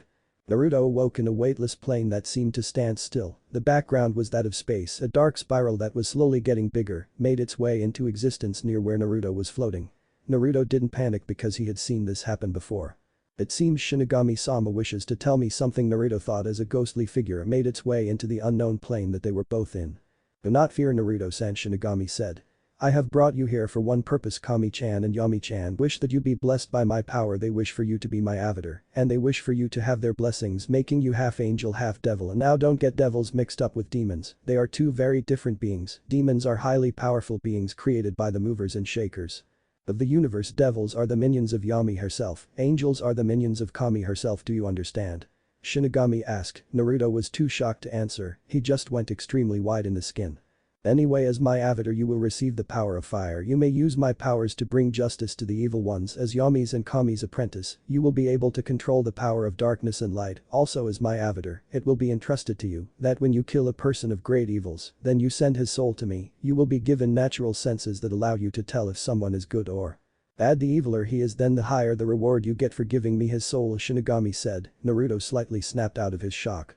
What rewards?" Naruto asked shakily. Shinigami smirked at this. "Each dark soul has an amount of soul points. Each soul point will buy you an item that is on my list. Some are weapons, some are armors. I may even allow it if you have enough soul points to raise the dead for you. No strings attached," Shinigami said with a smirk. Naruto perked up at that. I could resurrect my family?" Naruto asked hopefully. Shinigami nodded ghostly. Naruto had tears of joy making their way down his face. "Not to mention the summons. You are the first avatar I have taken on in over 3 million years, as such I will give you your starter uniform. As you collect more souls, you will be able to buy better armors and weapons that are only meant for a death god or his avatar. And as for your beginning summon, I guess I could teach you the undead horde summon," Shinigami said as he started to ponder. "What does the undead horde do?" Naruto asked, extremely curious. He was starting to get excited and giddy now. "Depending on how much chakra you put into it, it will allow you to summon a horde of skeleton warriors. The more chakra you use, the more skeleton warriors will come to aid you. The skeleton boss summon is a giant as big as a fully grown evergreen," Shinigami said as he almost chuckled at the gleam in Naruto's eye. Naruto was lost for words at how amazing it was. "There are other summons too?" Naruto excitedly asked. He was practically bouncing of an unexcitant floor. Shinigami nodded. There are many different kinds, all ranging from power. The best I could let you have is the S-class demon summon, allowing you to summon S-rank demons to help aid you," Shinigami said as he almost couldn't help but smile at the blonde's face. Shinigami wouldn't admit it, but he really liked this blonde gaki. "If you would be so kind as to sign this contract. By signing this, you are agreeing to be my avatar," Shinigami said as he handed Naruto a yellow scroll that seemed quite aged. Naruto took the scroll and took Shinigami's dark flame pen. After a few minutes of Naruto signing his name on every page, the deal was sealed. "Thank you Naruto-san. Now if you would so kindly follow me, Kami and Yami await you," Shinigami said as he led Naruto through a rip in time and space. When they came out, Naruto was buzzed. That trip was really cool. "Awesome," Naruto shouted as Shinigami couldn't keep it in anymore and let out a dark dry chuckle, although Naruto knew it was a friendly kind chuckle. Naruto heard giggling coming to his right. As he looked over to them, he gasped in surprise. There was 2 females standing there as they giggled. The first woman was around 21 years old. She wore a white dress with red symbols for Kami on her shirt. The second wore a red dress with white symbols for Yami on her shirt. The one known as Kami had white silvery hair that sparkled, her eyes were gold with a silver pupil, she had a pale complexion and was undeniably pretty. The one known as Yami had long red hair that went down to a little above the waist, her eyes were bright red with an orange pupil, she had a tanned complexion and was also unrealistically pretty. "Why Yami-sama K Kami-sama?" Naruto asked as he bowed to the 2 movers and shakers. The 2 women smiled kindly, they walked up to Naruto and lifted him up. "There is no need to bow Naruto-kun, and please call us by the suffix chan, it would make us a lot more comfortable," Yami said with a hint of seductiveness. Kami sensed this and glared at her sister. Naruto blushed at the fact that one of the gods who ruled our world was coming on to him. "We are here to ask him to become our apprentices. Not to ride him till he dies," Kami silently shouted to her sister as she pulled her away, out of hearing range. Unfortunately, the 2 of the greatest beings in the world forgot that Naruto was now a half-demon and could easily hear the 2. Naruto blushed immensely at this. "And why not? He's a good guy and we both blessed him, if you know what I mean," Yami said seductively as Kami blushed again. You're too horny for your own good, although I wouldn't mind riding him either, Kami said as she started to go into thought. Yami saw the nosebleed coming from her sister's nose and decided to poke fun. I say we double team him and take him for all he's worth, Yami whispered into her sister's ear, making her jump. Kami was highly tempted to take her up on that offer. All the while they were talking, Naruto's face got redder and redder. And his eyes got wider and wider until he felt they were as big as dinner plates. Oh, but we can't, Kami said, sounding disappointed. We have to talk to him and all, maybe next time, Kami said to her sister. Yami nodded sadly as well. They both made their way over to a red-faced Naruto and a snickering Shinigami. Both women were confused until Shinigami burst out into full-blown laughter and Naruto passed out. Kami and Yami went extremely red in the face. How much did he hear? Kami asked worriedly. Shinigami stifled his laughing until later. He heard everything. He's half demon, you know. Shinigami said as he went back into a laughing fit again. Both girls glared at the death god, who surprisingly flinched under all the ki being emitted. Wake him up, Ghosty, Yami said amused. Shinigami scoffed at the nickname. Naruto, Shinigami cooed. I have Raymond here for you, he continued to coo. Naruto bolted up and started to rub his eyes. Where's Raymond-chan? Naruto asked groggily. Both girls giggled at his antics. Shinigami smirked at his use of suffix for a food. Wake up, Baka, Shinigami stated amused. The girls stopped their giggling as Naruto got up. When Naruto saw the girls, he blushed and looked away. Yami and Kami did the same thing. Shinigami was highly amused. Naruto-kun, we offer you the power to become both of our apprentices. You'd become a god on earth. You'd gain the power of both light and darkness, the powers of both angels and devils. You'd be in control of armies of devils and angels. You'd be our champion, Kami stated with a blush. Yami bit her nail and looked longingly at Naruto, who just blushed further under the stairs. So what can I expect for accepting all this? Naruto asked. Shinigami smirked and decided to get involved. Well, here are your gifts from me, Shinigami said as he pulled out a whip that was alight in flames. The whip was basically just that one big water-resistant, continually burning fire whip. Naruto gasped at the sight of such an extraordinary weapon. And this, Shinigami said as he pulled out a giant scythe. The scythe was almost as big as Naruto himself. The scythe's length was completely black, the blade at the end was a dark-tinted glass. Near the base were 7 runes going up the scythe. All of the runes stood for an element. Earth, fire, water, air, lighting, darkness, light. If you pump chakra into the rune and then swung the scythe as you released the chakra, then the corresponding element would come out at the end of the blade. And now this will seal the deal properly, Shinigami said as he pulled a seal out of his jacket. The death god thrust the seal into Naruto's stomach as he applied chakra to the seal. The point at which Shinigami's seal touched glowed a deathly dark glow for a second before receding into the seal. When Naruto got up, he felt different, he felt more powerful, he felt stronger, his senses felt more acute. Shinigami pulled a mirror out and made Naruto look into the mirror. What Naruto saw shocked him. His hair had a darker tint to it now, his body felt more defined, he felt powerful. It was then that he noticed that he was holding his fire whip and his new scythe. Naruto pulled out the pen Shinigami had lent him and started to draw seals on both sides of his neck. When he was finished, he sealed his scythe in his right seal and sealed his fire whip in his left. Now that I've done that, please continue, Naruto said to Kami, who blushed at the boy's new look. Yami drooled at how hot he looked now. As I was saying, all you need to do is sign the contract we have and then you will become our apprentice, Kami said as Yami continued to drool. And what are the advantages of becoming both of your apprentices? Naruto asked the two gods. Yami snapped out of her trance. Well, if you were to accept being my apprentice, you would be given the powers of a dark angel. When you call forth the power, you will transform yourself in a dark angel. Your entire body will change, the cloths you'll be wearing will change to a jet black robe, your hair will turn a dark gray, and your skin will turn a light gray, your eyes will turn bright red like mine, you will sprout black wings. But you could fly with, Yami said. Naruto's jaw started to drop. If you accept being my apprentice, you would be given the powers of a light angel. When you call forth the power, you will transform yourself into a light angel. Your entire body will change, the cloths you'll be wearing will change to a pure white robe, your hair will turn a shining white, and your skin will turn paler, your eyes will turn gold like mine, you will sprout white wings that you could fly. But Kami said as she almost word mimicked her sister. Naruto nodded and started to drool at the fact he would technically be 1/5 human, 1/5 demon, 1/5 devil, 1/5 angel and 1/5 Shinigami death god. This would make him one powerful son of a BTCH. I will warn you, this will be painful, Yami said as Kami agreed with her sister. Naruto nodded his head in acceptance. He took both scrolls and signed his name onto both of them. After signing the scrolls, they poofed into nothing.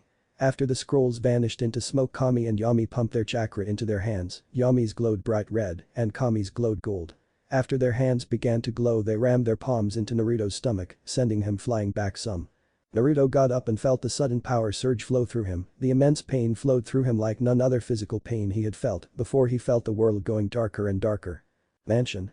Naruto awoke in a sweat, he was breathing heavily and he still felt the aftershock of the pain run through him. When Naruto's senses finally came to him he noticed that there were weights on all of his sides, in fact all over his body had weights. He felt slightly damp in places too, it was at this moment he heard silent weeping. Naruto opened his eyes to look into 6 pairs of teary orbs, Naruto was highly confused. The girls started to cry again, but louder this time. The girls held him tighter to them as they cried into his body. Naruto was about to ask why they were crying when Hinata spoke up. Naruto-kun. Hinata cried happily as she wrapped both arms around his neck and cried into the crook of his neck. You were screaming in pain for about 10 minutes. We didn't know what to do so we brought you up here Hinata said tearfully as she continued to sob. Naruto held onto each of his mates tightly as he whispered sweet nothings. When all the girls calmed down Naruto spoke again. I have a lot to tell you all Naruto said with all the girls nodding. Naruto went on to telling them that he was now Shinigami's avatar both Kami's and Yami's apprentice and even how if he killed enough evil people and sealed their souls, then he would be able to raise his family from the dead. The girls all gasped at this and held him closer, they were happy that he would be able to see his family again, they knew that if anyone deserved this, then it was Naruto he had lived such a horrible life. Well I do believe that today is the day that we are assigned to assist Team 7 in completing the mission to Wave, Naruto said with a smirk he was going to have his revenge, he was going to make Sasuke beg for mercy, the other girls all got faraway looks as they jerked their heads forward every so often, fantasizing on killing the Uchiha and his faithful pink-haired bitch. Well let's get at it. Naruto said enthusiastically as he snapped everyone out of their fantasizing for now Naruto and his mates made their way to the Hokage Tower to receive their mission. Naruto, Ino, Hinata, Anko and Kyuubi made their way into the Hokage's office. When they entered the room they met up with Team 7. Kakashi smiled upon seeing Naruto and he smiled back, but when Naruto's eyes met Sasuke and Sakura his blood began to boil. Hey Dobe upset that I have the famed copycat ninja and you have the snake whore as a sensei. Sasuke asked as he crossed his arms over his waist, Sasuke was about to laugh but found his face connecting with something hard. After Naruto had heard that statement he ran at the Uchiha barely restricting his blow, but enough to only knock him out for a while, Sakura screamed in fright as she checked to see if her Sasuke-kun was okay. It was at that moment that Naruto was close enough to make out his features. Naruto had a darker yellow tinted hair now, he was slightly taller and had even more of an athletic build. If you got close enough you could make out the red tips on the top of his head. Naruto, what happened to you? Sarutobi asked as Kakashi and Iruka, who was also in the room, nodded in their agreement. Naruto took a deep sigh and tried to calm himself down. There's a lot to explain Gramps Naruto said as Sarutobi smiled that Naruto would acknowledge him as family. You know who will tell you the details while I'm away on whatever mission you have planned for me. Naruto said as he was careful not to mention Shinigami's name or the fact that he knew about the mission. Okay no problem I am assigning Team 11 Team 7 and Team 8 on a mission to Wave Country, this will be your first C rank mission, Tazuna-san you may enter now, Sarutobi said as an elderly man walked into the room. The man took a deep swig of his beverage and looked the students over. Before he could get a chance to insult a few of them teammate walked in. Sorry we're late Kiba was chasing his imaginary tail Kurenai said with a chuckle as her 3 students walked in. Kiba looked at Naruto with a surprised look. Hey Naruto what's up with the new look? Kiba asked as he walked over to his old-time arrogant friend. Felt that I needed to establish a new look unfortunately I still have these awful monstrosities, Naruto said as he pulled at his top. Kiba laughed at the statement. Well you're supposed to depart in an hour's time that gives you all some time to shop and all Sarutobi said with a smirk, Naruto smirked back. Thanks old man. I think I'm going to take you up on that offer any of you girls want anything no problem at all Naruto asked, the girls smiled and nodded thanking him. The group left to go get some new things. Kiba was surprised that the girls had wanted to go with him, they can't all be together can they? Kiba thought surprised. Nah. Kiba said washing the thoughts from his mind. Izuna was still quite drunk so he looked around the room, he saw an unconscious Sasuke and a frantically overreacting pink-haired girl running around the room, screaming that he was dead. Izuna felt the need to be sick from his over-drinking, so he ran over to the corner of the room the same corner the arrogant Uchiha lay unconscious, Izuna was sick all over Sasuke the majority landing on his face near his open mouth. An. Owned. After Tazuna was done barfing up his morning breakfast, Sakura was starting to become sick at the sight, she ran to the nearest bin and decided to blow chunks. If we are all quite done with defiling my room with your body fluids, then I will ask you Tazuna-san to meet your ninja protectors at the north gate of this village in an hour's time, Sarutobi said irritated as he watched his new carpet become ruined, Tazuna drunkenly nodded as he made his way out of the room. Ironically, Sasuke woke up to a horrible taste in his mouth after fully realizing what it was and how he may have swallowed some in the process. He was sick all over again, spewing his breakfast and Tizunas all over Sarutobi's new carpet. "Will everyone stop being sick on my carpet? Get out." Sarutobi shouted in anger and irritation. Sasuke and Sakura ran out of the room scared out of their sight as he looked at the atrocious mess. Sarutobi pushed the button to the mic on his desk. "Suzy, I hate to ask you this, but there's been a really bad mess made in the room, and oh god it smells." Sarutobi said as he and Iruka jumped out of the window and down into the streets to evade the stench, and also Sarutobi's assistant. She would skin Sarutobi when she next sees him making her clean up sick. He knew he wasn't going to get out of this without one hell of a good apology. Konoha Ninja Appliance Shop. Naruto had just walked out of his favorite ninja appliance shop. He wore black Anbu trousers with a black mesh shirt that showed off his figure. He wore black sturdy shoes that had a metal finish at the end of the boot.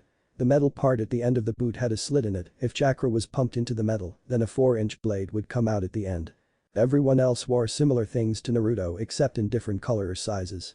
The girls wore shirts that showed off their bust sizes. The girls wore skin-tight Anbu pants that showed off their curves. Naruto was drooling at the looks of all his girls. "Wow, you all look beautiful," Naruto said quietly, due to his breath being taken away. The girls blushed for two reasons, the first being that they could see how well-defined Naruto was now, the second being that he complimented them all on their looks. "Thank you Naruto-kun-sama," came the replies of all the girls with him. Tenten smiled as she came up to him and wrapped him in her arms. "It's a shame I can't come, I have to train with bushy brows and Mr. Fate all day today," Tenten said with a mock pout. Naruto laughed and kissed her on the lips. The other girls smiled at the display. "That's not a problem Tenten-chan, I'll see you when I get back if the girls arrive while I'm on my mission. Show them to the mansion please," Naruto asked. Tenten nodded and gave him a small peck before running off to her teammates. The group left the ninja appliance shop. After Naruto had paid the money, of course, they made their way to the bridge builder. "So Naruto-kun," Hinata said curiously. Naruto looked at her, so she continued. "What does this all mean now that you're Shinigami's avatar and both Yami-sama's and Kami-sama's apprentice?" She continued. Naruto smiled and answered her question. "Well, for one, I'm a lot more powerful now. I have more weapons, I have special abilities, and I was told earlier on today in my head that I will have 3 special eye tricks, one being Shinigami-sama's. His will allow me to see others' souls, see if they're good or evil, and see their elemental affinities. It doesn't have much of an advantage during battle, more of a tool I can use for extracting souls." Naruto said, and the other girls nodded in awe. Naruto continued. "Kami-sama gave me an eye jutsu, also it allows me to predict what my opponent is going to do next, it allows me to see into the distance, and it allows me to see chakra coils. This eye jutsu is supposed to be meant for battle. I am able to see my opponent's whereabouts instantly, I can find him out, see his chakra levels, and see what he's going to do to me," Naruto continued. The girls were once again baffled by the power he now has. "And Yami-sama gave me another eye jutsu. It allows me to read others' minds, I can connect with their minds if they are unconscious. It will also allow me to control demons and see through genjutsu," Naruto continued. The girls were even more astounded by the last part. "See control over demons?" Kyuubi asked, slightly afraid. Naruto frowned at this. "You know I would never try to control you, don't you?" Naruto asked. Kyuubi shot up at that. Kyuubi felt bad for making Naruto think that she didn't trust him. "Of course. Sorry, I was thinking back to the Uchiha and Senju clan, the 2 founding Konoha clans. It was said that the Uchiha Sharingan could control demons if the Sharingan was at the right level, and the first Hokage, who was part of the Senju clan, found a way to control us." Kyuubi ate as frantically as she tried to make sure Naruto didn't take it the wrong way. Naruto smiled and nodded his head. "It was just a misunderstanding." "Ah, I see, no problem then," Naruto said happily as he grinned at his little fox. She blushed and her insides fluttered a little upon seeing Naruto's infamous smile. The other girls had similar reactions even though I wasn't directed at them. The group walked for about 10 minutes leisurely until they arrived on time at the meeting place, the north gate of Konoha. When they arrived they saw the troublesome twosome, his future surrogate big brother, and the client, who was still rather drunk, but not as much. "Hey Dobe, where have you been?" Sasuke asked coldly. Sakura had hearts in her eyes as she watched her mysterious affection abuse the class Dobe. "I have no need to tell you where I was, so I won't answer your question, Yaoi team," Naruto said with a smirk as the others giggled. Sasuke got red in the face. Sakura glared at the blonde dead last of the year. "Oh Naruto no baka. How dare you insult Sasuke-kun like that?" Sakura screeched as Naruto held his ears. Sasuke did the same as everyone else wasn't aware that Sakura was going to shout, so they could only cringe. "Shut up bitch. I didn't ask for you to help me," Sasuke shouted as he turned around and glared at the pink-haired girl. Sakura winced at her obsession's hateful glare. Sorry Sasuke-kun, Sakura said as tears welled up in her eyes. Sasuke scoffed as he turned away from her, leaving Sakura to drench in her sorrow and sadness. Naruto smirked. The loyal Sasuke bitch got shot down, now that's what I want to see, Naruto thought as he and the other girls smirked. Enough already, are you set, Tazuna-san? Kakashi asked as the drunk man reacted in what everyone assumed was a nod, either that or he just shit himself, either one was highly probable with the man's current state. The group started on their journey to Wave. It would be a long journey, but there was two things Naruto wanted to, while here one was to kill the Uchiha and his bitch, the other was to save Haku and Zabuza. Hole at the bottom. Chapter 4. To Wave. Naruto and the group walked through the forest as they headed for Wave. The forest wasn't quiet nor was it loud, it was a peaceful and tranquil silence. That was of course until a certain Uchiha had to pipe up his opinion. Hey Dobe, why are all the Kunoichi with you? Sasuke asked arrogantly. Naruto smirked as the girls around him shuffled closer to the man they loved. Well, King of Brood, we say it's none of your business, so stick out of it. Anko shouted the last part as the others smirked at Sasuke's scared face. Sakura sent a glare towards Anko as she secretly planned on getting her back for call her Sasuke-kun like that. The other guys were also wondering why Naruto was surrounded by all the girls, it didn't really make sense. Kakashi sent an irritated look at Sasuke. Why can't you be more like Obito? Kakashi thought as he shook his head sadly. Naruto was taking in all these expressions and smiled. They wondered why he had all the girls, Kakashi wondered why Sasuke was such a prick, and the girls were wondering when they would get to kill the traitor. They walked a little further until Naruto noticed a puddle in the middle of the road. Naruto was on high alerts as he looked up at the clear sky. It hasn't rained in 3 whole days, this road isn't used anymore due to Geto, so there's no possible way that anyone could have spilled some water. I need to keep an eye on that puddle, Naruto thought with a smirk. He would finally get to use his new eye technique. Mitsukagen, Naruto said quietly as he activated Kami's Dojutsu. Naruto's changed immensely. His eyes were now gold instead of blue, they were completely gold, no whites around the edges whatsoever. In the middle of his eye was a silver-starred pupil, on the 4 corners of his eyes were 4 smaller 4-pointed stars that looked like shuriken. The eye Dojutsu was known as Mitsukagen, angel eyes. Naruto looked at the puddle and was amazed to see chakra there, 2 chakra signatures. The fact that he was right wasn't what amazed him, the amazing thing was what he saw. He could actually see the chakra, he could see the 2's power levels, he could see their elemental affinities, he could see their chakra points. So this is how Hinata must feel when she uses her Byakugan, Naruto thought amazed as he watched the 2 figures await for the group to pass. Naruto decided to continue on as if he saw nothing. Kakashi and all Naruto's girls noticed this strange occurrence and all thought the same thing, idiots. The other 7, including Tazuna, were blissfully unaware of the up and coming threat that was a puddle in disguise. At that moment Naruto's eyes caught another chakra signature hiding in the woods. Who's that? Naruto thought as he studied the person's chakra. It was strangely familiar, he had felt it before not so long ago in his past life. Puddle. The 2 demon brothers lied in wait as they looked at the ninjas walking towards them. Gaozu, dear brother, who should we kill first? The other brother asked, the one known as Gaozu shrugs as he looked the ninjas over. I don't know, Maizu, dear brother, most of them are hiding their chakra rather well. If I'd take a guess, we should either take out the ones nearest to us, which is apparently the blonde one, Gaozu said as his brother nodded in agreement. Back to Team 7, 8 and 11. The group continued to walk, pretending nothing was going on. Sasuke was glaring at Naruto. Naruto felt these glares but ignored them. Sakura noticed these glares and decided to mimic her love and try to earn his love by glaring at Naruto also. Naruto yet again felt these glares but promptly ignored them further. Hiba and Shino were having a laugh as they talked with their new teammate Genzi. Genzi was quite the shy type, she was almost a Hinata lookalike, except she had blonde hair and had green eyes. And of course she wore a different type of jacket to Hinata, but it was still rather familiar to Hinata's past life's jacket. Hinata smiled as she watched a girl she had grew friends with when she was younger in her past life. Genzi didn't make it to become a ninja and decided to move to Suna and open up a medicine shop. Genzi was Hinata's female best friend. They had spent most of the time sitting in the back of the class blushing when they saw how confident Naruto was. Hinata decided to go up and greet her surrogate sister Genzi, looked up and smiled as she saw Hinata. Genzi was very surprised when she had seen Hinata wearing cloth so bold they showed off her tremendous bust and her womanly curves. Genzi was surprised that Hinata had this much confidence already. It had been a day since she had suddenly changed. One day she was a shy quiet girl in the corner of the room fantasizing over her love, the next she was an adventurous beauty that didn't care who saw her like that. Hey Genzi-chan. Hinata said happily as she didn't stutter one bit. It was almost as if Hinata had turned into a female Naruto. Genzi smiled back at her one sister of shyness and started to poke her index fingers. Hello Hinata-chan, Genzi stuttered as she looked away with a blush. Hinata was confused at why she was so shy all of a sudden. She looked around and saw Naruto staring at the 2 of them with a smile. Hinata smiled back at him before she turned back to Genzi and smirked. Hinata got right up to Genzi and took her away from the group, away from hearing range of the others. "You like Naruto-kun too, don't you?" Hinata asked, slightly amused at the look of horror on her surrogate sister. Genzi started to baffle out excuses and denials. Hinata put a finger to her lips to silence her. Hinata leaned in and whispered into her ear seductively.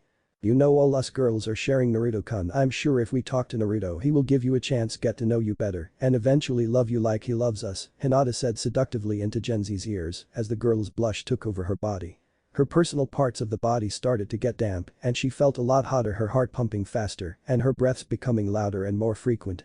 Hinata was about to seal the deal by giving her a passionate kiss, but she never got the chance. Genzi fainted in her arms as blood started to trickle from her nose. Hinata smiled and picked her up. She carried Genzi on her back as she rejoined the group. Naruto gave her an odd look as he saw Hinata carrying an unconscious girl he barely had the chance to see in the academy in his past life. Hinata smiled and handed him the unconscious girl. The girl, who was now in Naruto's arms, subconsciously snuggled into his neck and let out a sigh of contempt. Naruto blushed as he felt her legs wrap around his. It was also the fact that she was damp in her lower regions. Naruto got up to Hinata and whispered into her ear so only she could hear it.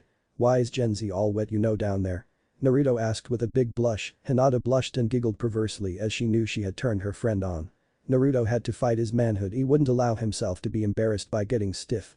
Hinata giggled more at the look of concentration on Naruto's face. She couldn't help it, she wanted Naruto all embarrassed. She got right up to his ear and licked it sexually. "Best friends share everything, Naruto-kun," Hinata said huskily as her hot breath reached Naruto's ears. Naruto couldn't help it anymore and his soldier rose to attention, causing Genzi to moan out loud as she felt Naruto's member rubbing against her womanhood. Everyone looked their way. Kakashi and Izuna had nosebleeds while Kiba, Shino and Sai were either laughing hysterically smiling or in Sai's case doing a weird facial expression. Sai had forgotten how to smile properly, so this expression was showing that he found this hilarious but didn't know how to show it. The girls just giggled and were slightly jealous that this new girl was giving their man pleasure. Sasuke glared at the boy and looked kind of sick at the sight of opposite sex relations. Sakura was fuming at the blonde. "Put that girl down, Naruto Baka. What the hell? You're supposed to like me." Sakura shouted out as she ran and punched Naruto in the back of the head. Naruto used all his willpower not to turn around and decapitate Naruto there, and then the other girls glared wildly at the pink-haired banshee. Hinata on the other hand couldn't control herself. Hinata ran up to Sakura and punched her straight in the face. Sakura went flying back and broke through a tree.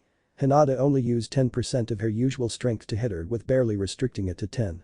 Sakura got up, bruised and beaten. She coughed up some blood and looked at Hinata shakily. "Why did you do that? You damned bitch. When I'm Sasuke's wife and a part of his clan's council, then I'm going to order your death. Then I'm going to kill off the entire Hyuga clan." Sakura shouted as she coughed up some more blood. Sasuke glared and scoffed at her declaration. Hinata screamed with fury and tried to kill her there and then, but Naruto stopped her from going any further. "Don't worry, Hinata, she's going to get her just desserts in due time," Naruto said as he pulled Hinata away with one of his hands, the other supporting the almost Hinata look-alike in his arms. She was slowly grinding herself into Naruto's hips as she subconsciously moaned his name. Naruto was blushing all the way as he was forced to carry the hormonal woman. Hinata giggled and whispered into his ear. "She's like me, she truly loves you, please give her a chance," Hinata asked pleadingly. Naruto nodded his head with a smile. "Of course Hina, anything for you girls," Naruto said quietly and kindly as the group finally reached the puddle. Naruto handed the girl to Hinata, who nodded in understanding as she and the other girls stayed away from Naruto. This was about to get ugly. As the group walked by, the demon brothers jumped out of hiding. The two swung their deadly chain attack at the unsuspecting Naruto. When Naruto was impaled by the pole at the edge of the chain, Kiba, Shino and several others went pale and were about to assist their comrade and see if he was alright, but before they could think of the smallest detail on what to do, Naruto poofed into no existence. The two demon brothers were about to launch an attack at Kakashi, completely ignoring the fact that the person they had just attacked had vanished. Even academy students knew better. But before they could use another subordinated attack, they fell to the ground unconscious. Naruto stood on a pillar he made of earth with a weird-eyed Dojutsu blazing in all its golden glory. The entire group gasped as they looked into the eyes of their blonde teammate and friend. No longer were his eyes the deep blue that held so much kindness and gentleness, they were gold and powerful. Naruto's eyes had changed into a golden Sharingan. The entire eye was fully gold with a silver-starred pupil in the middle. He had two silver tomos on opposite ends of the golden Sharingan. The eyes looked powerful and commanding, expecting no less from the owner of the golden eyes. What is that it dope? Sasuke asked shakily. This eye resembled the Sharingan completely besides the color change behind Sasuke's scared exterior. He was fuming. The class dope had somehow copied his Dojutsu and changed its colors. Ironic that the owner of a Dojutsu that could steal jutsus would complain about someone else stealing his. That knowledge is for people I trust and people I trust only, and for the record this is nothing like your Sharingan team, so don't even try to complain, Naruto said as he glared at the last Uchiha. Sasuke backed away as he received the glare. Sakura, however, she must have been born with a bloodline that ignores killing intent. How can you deny Sasuke information like that? He is better than you, Baka, so give him what he wants. Or else. Sakura didn't get to continue. All she saw was Naruto vanish from sight and a loud smacking noise being made to the left of her. Sakura turned and saw that Naruto held the fist of an angry Hinata, who was mere inches away from punching her smack on in the temple, giving a high chance of her killing Sakura. Why would you even try to hit me? You know I'm right. Sakura huffed arrogantly as she started to glare at an increasingly enraged Hinata. The other girls started to grind their teeth together as they tried to hold on to something. They knew that Naruto was to be the one to kill the two. They just wanted to have a little fun before that happened. Would you shut up, you fat four-headed bitch? Ino shouted as the other girls started to feel a little bit better after that outburst. Kiba, Shino, Sasuke, Sai and Kakashi looked physically shocked. Their insults had always been toned down, but that was actually meant to hurt her. Kakashi noted that Ino no longer fawned over Sasuke, and if he was correct, then she now had a thing for Naruto. Sasuke and Kiba started to laugh slowly until it burst into full-blown laughter. Hahaha. You just got owned. Hahaha. Oh my god. Ino just made Sakura her bitch. Sasuke wailed as he fell to the floor. Sakura looked undeniably hurt as she stared from Ino to Sasuke. Why would you say that? Sakura sobbed as she continued to cry, just like in the manga. Ino glared more potently at the sobbing form of her past life's friend rival. Why? You want me to tell you why? I'll tell you why. You do nothing but insult people that share different beliefs or views. To Sasuke. It's alright to defend someone you love, don't get me wrong, but when Sasuke is acting like this, there is no defense nor excuse for his actions or words. And the fact that you are defending someone that doesn't love you back is just pathetic. Here's the newsflash that will break your spirit. Sasuke is gay. Ino ranted as she flung her arms around, getting rid of all the pent-up stress that she was working up from having to let Sakura's actions and words slide. You're just jealous. You could never get Sasuke, so you try to make rumors that he's gay, so no one will pay interest. So when no one else is after him, then you can have him. Here's your newsflash: no one will ever love you. Sakura shouted as she started laughing at thinking that she had just won the conversation, that is until. Slap. Naruto had used the hand that was stopping Hinata to backhand Sakura in the face. As she fell to the floor, she shakily moved her hand up to her cheek. She felt the nasty stinging red mark on her face. Sakura looked up with tears in her eyes at the fuming red-eyed Naruto. All anger was lost when she looked into his eyes full of hatred and anger. You will never speak to her like that again. Do you hear me, you spoiled little bitch? And for the damned record, I love her and always will. Well, she has somebody to love and to love back. You're lying on the floor, crying your eyes out, while the love of your life is over there rocking back and forth laughing at you. He would rather acknowledge me to be stronger than him than to acknowledge you as a lover or even just a friend. You are a pathetic excuse for a Kunoichi, and an even more pathetic excuse for someone who should have humanity. Naruto said as he continued to stare daggers, red eyes blazing at the cause of all his anger and rage. The other girls smiled that he would defend them so furiously. Sasuke was continuing to laugh at the annoying pink-haired girl's depression. Hiba, Shino and Sai were surprised at the fact that he had just admitted his feelings for the blonde mind manipulator in front of her. Kakashi and Tazuna were cracking open a beer, hoping for a cat fight. Ino ran up behind Naruto and hugged his back as she dried a few of her tears. Some were tears of sadness at being told she was unworthy of love, some were tears of joy that Naruto would defend her and declare his love for her out in the open like that. Thank you, Naruto-kun, Ino said softly as she kissed the spot in between his shoulder blades, sending a shiver down his spine, and to his very core Ino smirked at this reaction. She hoped her slightly seductive tone would have caught on to him. As Naruto was stood there, stock still, his Dojutsu receded from lack of brain waves. Then not a problem, Ino-chan, Naruto stuttered as his face went red. Ino wrapped her arms around his waist and started to stroke his stomach, going a little lower every time before she could grab a hold of her prize. She was interrupted by a loud cough coming from Kakashi. This alerted Ino back to the present situation. She blushed as she saw all the sly looks of the girls and all the flustered looks on the boys except Sasuke, that is, he looked on in disgust at the display of emotions and opposite-sex relations. Sasuke never believed that opposites attract, therefore his belief that he was strong, so kunoichis must be weak, and that was his state of mind. Naruto, if you haven't forgotten, there are two unconscious ninja at your feet, could you please tie them up? Kakashi asked as Naruto nodded his head. Naruto lifted the two fully grown men and slumped them against a shoulder with ease. He carried the two to a tree and tied them up using their own chain. Kakashi took Tazuna away and started to ask him why ninja were after him. After a very sad sob story, the two walked out of the woods. Only Naruto had heard the conversation due to his kitsune hearing abilities. Alright teams, this is now an A rank mission. We have to decide, do you feel ready to continue? Do you feel you are ready to fight ninjas? Kakashi asked. There was a round of vigorous nodding and agreeing coming from Team 8 and 11, but Team 7 was quite skeptical. Sai didn't mind if they continued, but Sasuke and Sakura weren't sure. I don't know, I don't feel that this mission is a high enough level for me, Sasuke answered as he tried to hide the fact that he was scared shitless from the resent attack on them, although only Kakashi, Kurenai, Kyuubi, Anko and Naruto noticed that Sasuke was hiding his fear behind a mask of anger that Naruto was able to take out two strong ninja easily. Are we scared? I don't believe that the almighty Uchiha-sama is actually scared. What a surprise, Naruto said sarcastically as he sighed. The other girls smirked at Sasuke's obvious irritation, while Sakura wasn't paying any notice. She was still in the same position crying. Well, from majority vote it's official, we go on. Kakashi said surprisingly enthusiastically. The others grinned at the sight of the fuming Uchiha. What do you mean? I said no. And when I say something it goes without question. Sasuke shouted his authority for all to hear. Naruto glared at his arrogance and selfishness. Sakura weirdly perked up at the sound of her affection's voice. That's right. Sasuke-kun wants something. So why don't you grant it? Sakura asked as she stood up. All previous are gone. The group were shocked at her level of loyalty to the stupid Uchiha. They couldn't tell who was stupider, Sasuke Uchiha or Sakura. Haruno, Sasuke for being power hungry and the lack of common sense, and Sakura for not being able to let her affections for Sasuke go. It was obvious that she also lacked common sense. Shut up, Haruno. This isn't about Sasuke. Naruto roared as he looked at his future lover's wife's murder. It took all his strength not to kill her and the Uchiha, but he managed to get his emotions under control and carry on. Sakura was shaking in fear. Had she done something so wrong? She looked around the group and noticed most of the group giving her glares or unwelcoming stares. Ugh, the first demon brother moaned as he came to, followed shortly by his brothers. Naruto and the rest noticed the two had awoken. Naruto already knew who they worked for and who was after Tazuna, but he had to act unaware. Naruto made his way over to the two before kneeling down beside the oldest brother. Who do you work for, where is he or she, and what does he have to gain by killing Tazuna-san here? Naruto asked as the eldest brother smirked and gave an arrogant chuckle. Why should I tell you, kid? What could you possibly do?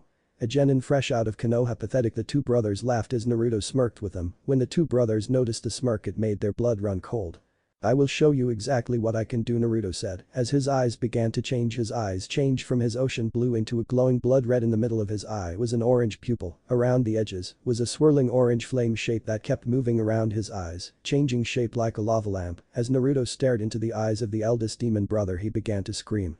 Naruto smirked as he started to explain.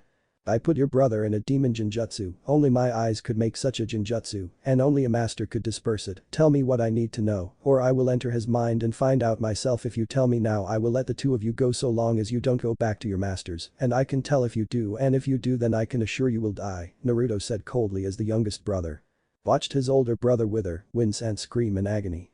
Oh, okay.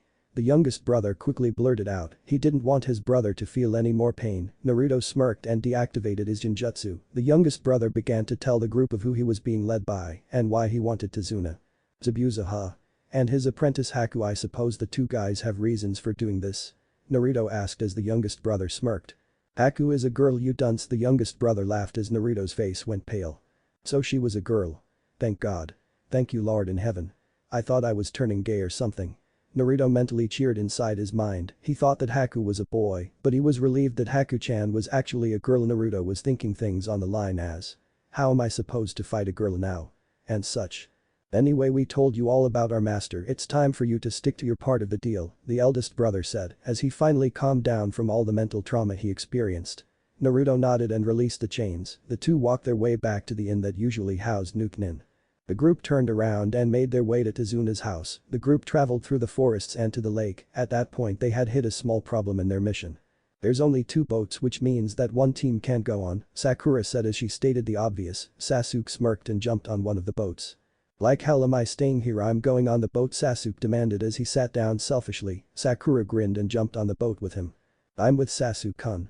Sakura stated as she sat down next to him and smiled widely at him. Sasuke grunted and looked away, disgusted by the actions made by his teammate. Naruto smirked at the look he gave. It was at that point Naruto had an idea. How about this, me, Anko-chan, Kuro-chan, Kaiju-chan and Kakashi-sensei will walk on the water, while Team 7 goes in one boat and Team 8 goes in the other, and Team 11 will split up and go in either of the boats, Naruto said as the group nodded. Some nodded weirdly. Walk on water. It wasn't possible, was it?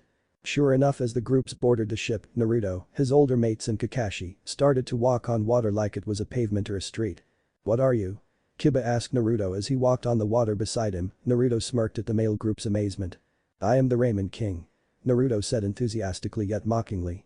I'm Naruto Uzumaki, of course, Naruto continued as he started to act seriously. The girls giggled at his behavior, while Kiba merely chuckled at his friend's childishness. Shino made an almost undetectable buzzing noise that meant that he was amused. Kakashi shook his head, slightly amused at the child's antics. Kakashi decided he had shook his head enough times to get the meaning across, so he pulled out his favorite orange book and shoved his nose in it. Sasuke looked disapprovingly at Naruto as he continued to brood. Right, will you lot shut up? You're gonna get us all caught.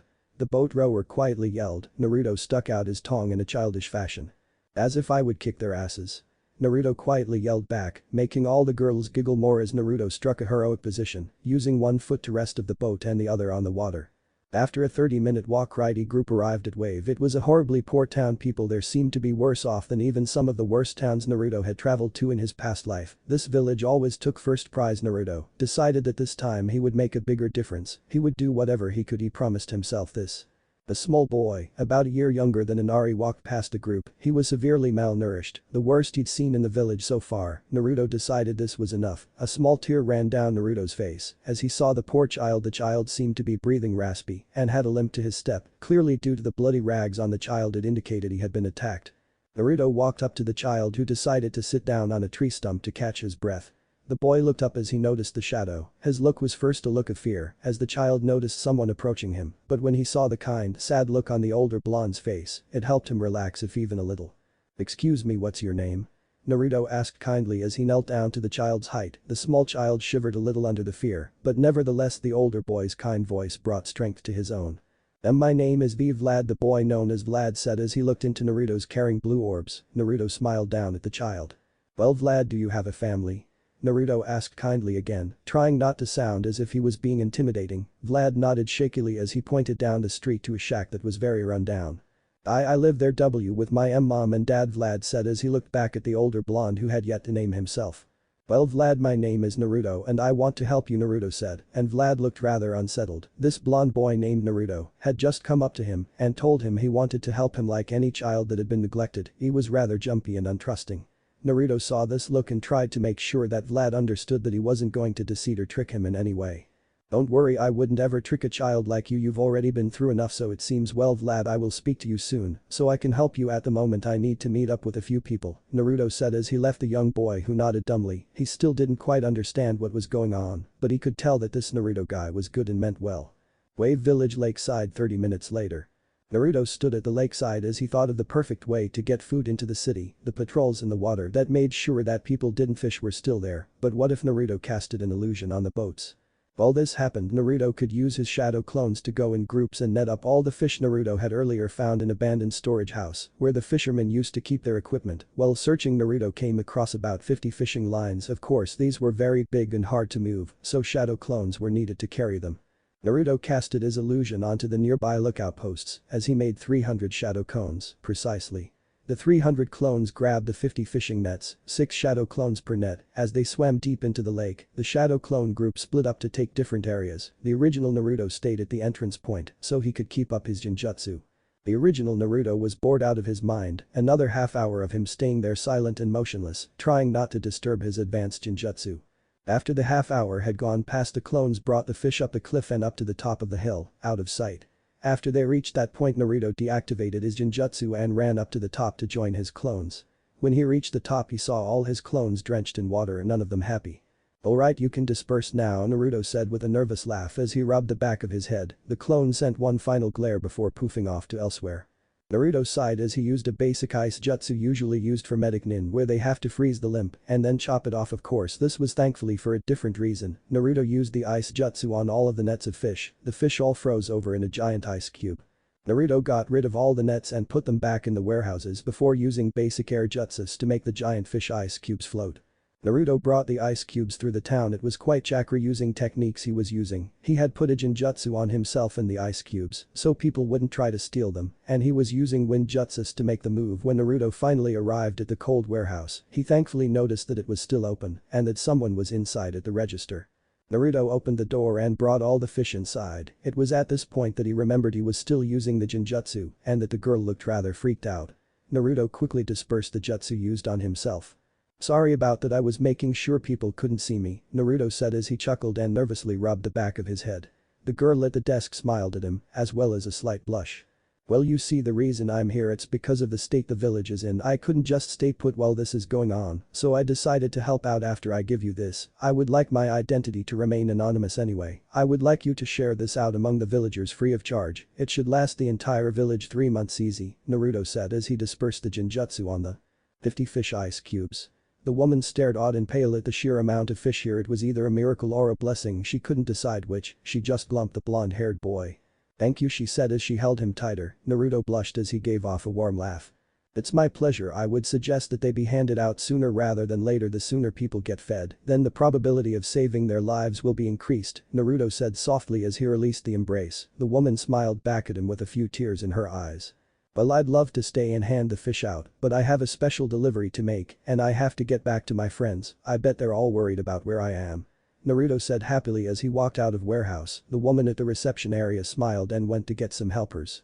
Wave Village. Vlad's house. 10 minutes later. Naruto leisurely walked down the street of Wave. Fishermen were swarming the area, knocking on others' doors, telling them that some generous person had given them free food.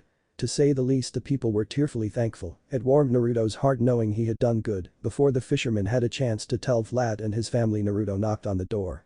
Naruto waited a few minutes until a slightly skinny woman opened the door to reveal herself and what Naruto presumed to be her husband. "Excuse me, ma'am, but I would like to drop off a delivery to Vlad," Naruto said kindly. As the woman gritted her teeth, the man behind her growled slightly. Naruto was confused until the woman rightfully explained with much venom. "When will you kids stop beating my Vlad? Have you no shame, boy?" The woman shouted with rage as she started to form tears in her eyes. The father growled deeper and glared more intensely at the shocked Naruto. "You have me all wrong," Naruto said as he put his hands up in a sign of peace. "I am actually here to deliver a package to your son. I didn't mean to make it sound as if I was going to beat him," Naruto said quickly, shocked and surprised that Vlad was regularly beaten. The two apparent parents' expressions softened and they smiled. "I'm sorry about that. I guess when you're a mother you're overprotective," the woman said. The father nodded in agreement as Vlad poked his head in between the two to look at Naruto. "I see. Anyway, this is me keeping my promise I made you earlier on this morning," Naruto said as he pulled out a scroll. As he channeled chakra into the scroll, a smaller fish cube than the others popped out. The fish cube was able to feed 3 people for about a month. The family stared in awe at the amount of fish. Naruto handed the father to Vlad the scroll. The man snapped out of his trance and took it.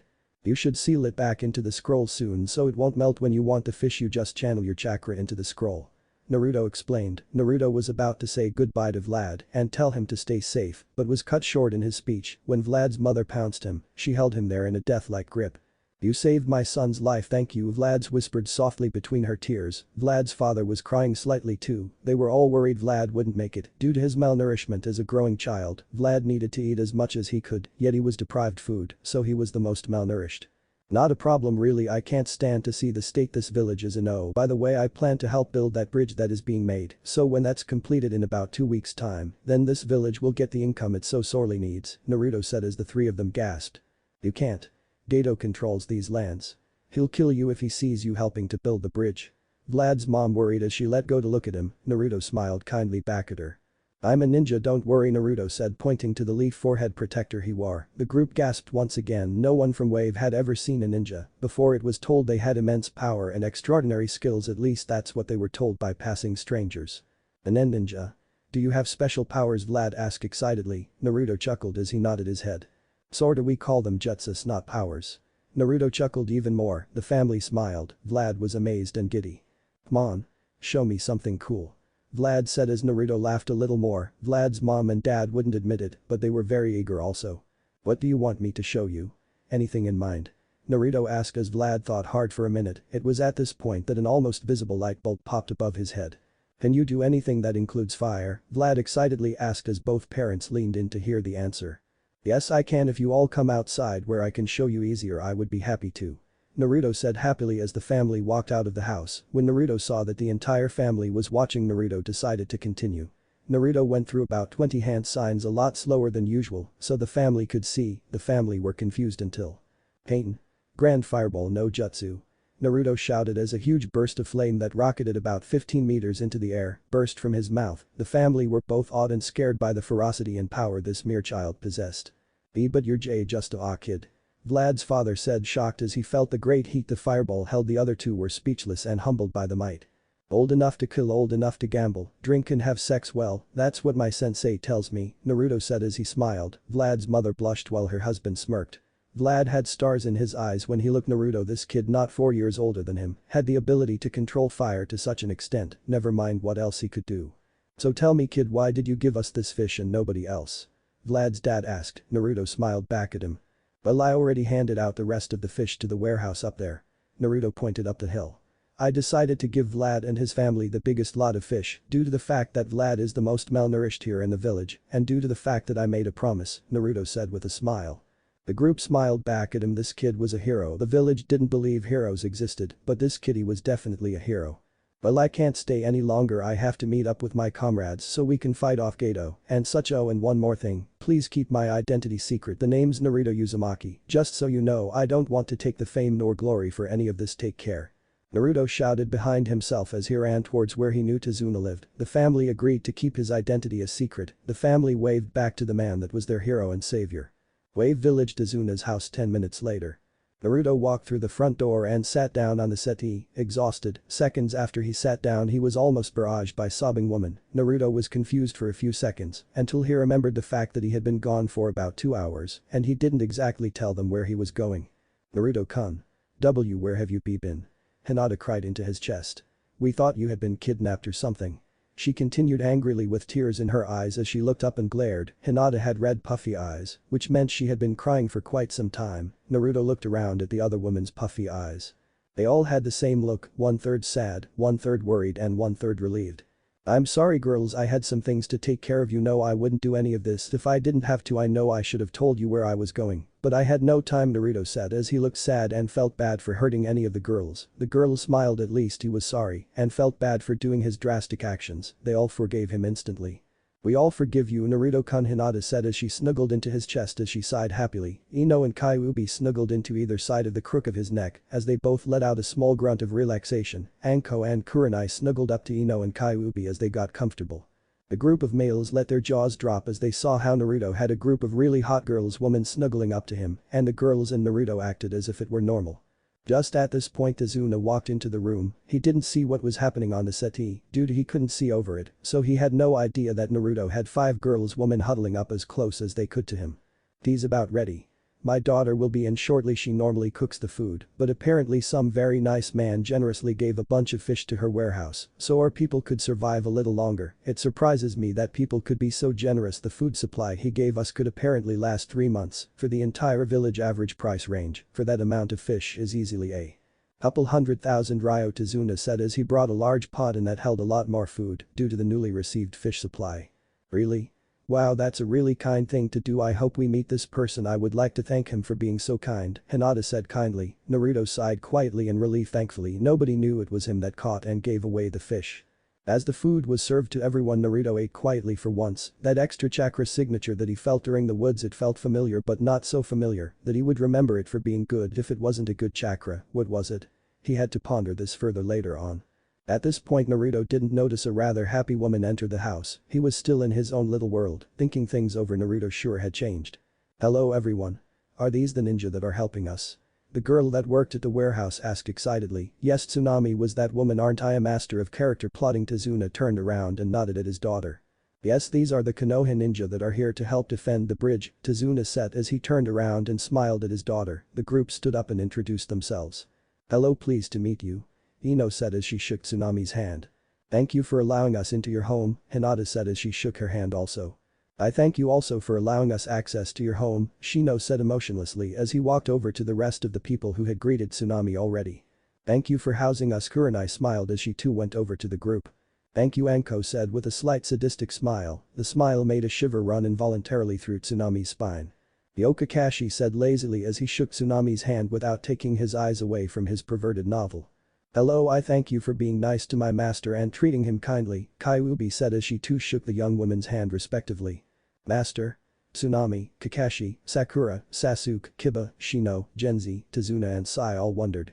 I owe you nothing from me, it is an honor for your family to house an Uchiha, Sasuke arrogantly stated. This caused Sasuke to go flying through the air and land outside the door. Apparently Hinata and Ino had enough. Hello. I hope you don't like Sasuke-kun over there, otherwise you will have to deal with me, Sakura said coldly as Tsunami smirked. I wouldn't want the arrogant prick anyway, Tsunami said, which caused everyone in the room besides Sakura to either giggle, chuckle or laugh out loud. Before Sakura got a chance at a comeback, she was grabbed by the hand and brought over to the rest of the group. Hi, I'm Sai, stop staring at my, Sai said with a fake smile. Although he may have not showed it, he was completely amused at what he had said and the angry face of both Tazuna and Tsunami herself. Before Sai ended up with a black eye, he was dragged off to the side by Ino. Hi, thanks for everything you've done to help us, maybe after all this you wanna hook up? Kiba asked with a sly smile. Tsunami blushed a bright red, although Hinata would have beaten her hands down. Before she could babble excuses, he was hit over the head by Hinata, who dragged him off to the side. Hey Naruto Baka, introduce yourself and don't babble too long about how much you love ramen, Sasuke said with an amused huff. Naruto woke from his trance and made his way to the front. When he did, Tsunami saw that it was the boy who gave her the fish. Hey. You're that kid that gave us all that fish. Tsunami said as Naruto's face shot up and paled. Now he was gonna get suffocated. The girls looked at Tsunami and then at Naruto. They smirked. They knew why he was panicking, and he had all the reasons to panic before Naruto could deny or try to down his actions. He was glumped by all his mates meaning his lovers, so you know. Oh my god Naruto, you are so kind. Ino said as she snuggled into him a little more. Naruto literally couldn't breathe as almost all of his body was covered with affectionate woman that just wanted to be as close to him as possible. Naruto was currently getting his mouth eaten by Hinata, who was lying on his chest. Naruto was technically, if you think about it, getting mouth raped. After a couple or so minutes of all Naruto's loves having their fun with him, not that. They got off of him, leaving Naruto breathless and red in the face. What made all the other girls go red in the face was the fact that Naruto's soldier had stood at attention. He was very large for his age. Due to Naruto's breathless and dizzy state, he hadn't actually come to when it came to the mental department. He was still dazed and trying to find consciousness. Tsunami went red in the face and wide-eyed at the 15-year-old's bulge. No. You will not think such things about a 15-year-old boy. Tsunami's mind raged her disagreement to continue to look at it, yet her body was doing the opposite. If it wasn't for her brain, then Tsunami may have rode it like a horse for hours and hours and stopped thinking such things. The other girls licked their lips upon seeing such a sight. He was surely blessed by Kami, and Yami Hinata almost found her way walking towards Naruto's crotch, but she resisted due to the fact that Naruto would be embarrassed. She didn't care if the others saw her. Naruto's blessing was a curse for Hinata. It was a curse because Hinata had to resist it. All the guys in the room were wide-eyed. Also Naruto had every one of the girls. It made them depressed that they couldn't get a mass harem of girls for themselves. Naruto groaned as he stood up. It was at this point he had enough blood in his brain to notice that he was rather stiff. He immediately covered his manhood with his hands and ran to the nearest bedroom. Sorry about that everyone. Naruto shouted out in fear that he would get hit for being perverted in the slightest. Hinata and his other lovers frowned as they walked in after him. Tazuna and everyone were still shocked. Tazuna thought this would be a good time to speak his mind. That kid's got 5 girls, Tazuna half answered, half yelled. He was completely and utterly shocked. The other guys nodded their heads stupidly, too shocked to acknowledge that Naruto, the class dope, had so many girls. Tazuna's house bedroom. Naruto stood at the corner of the room, scared out of his wits, shaking slightly. The other girls were getting worried what was happening to Naruto. I am sorry. I didn't mean to dishonor you all like that. Naruto said, scared as hell, pale complexion and sweat coming off of him like many rivers. The girls all gasped. Do you think you dishonored us all? Anko asked Naruto, who shakily nodded his head. Why would you think you dishonored us? Kurenai asked Naruto, who started to shake a little more. Because IG got an erection and he embarrassed you all, Naruto said as he started to hyperventilate. The girls were getting really scared now. It's okay. You did nothing wrong, Naruto-kun. Hinata shouted as the group glumped Naruto. Naruto at first thought they were going to attack him when they started running, so he flinched and braced himself. What made you so insecure that you think every time you have a physical reaction to us that you're doing something wrong? And if anything, we're flattered that we make you feel that way, Naruto-kun, Kyuubi said. The other girls nodded as they hugged and held onto him. Naruto sighed before he explained. In my past life every time I would have a reaction like that or anything resembling perverted, then Sakura would hit me, Naruto said. He was going to continue, but he didn't get the chance. That was all that needed to be said. So that bitch made you think that what you're doing isn't normal? Ino asked, with the others gritting their teeth and subconsciously clawing into Naruto, who was trying not to pay attention to the sharp piercing female nails.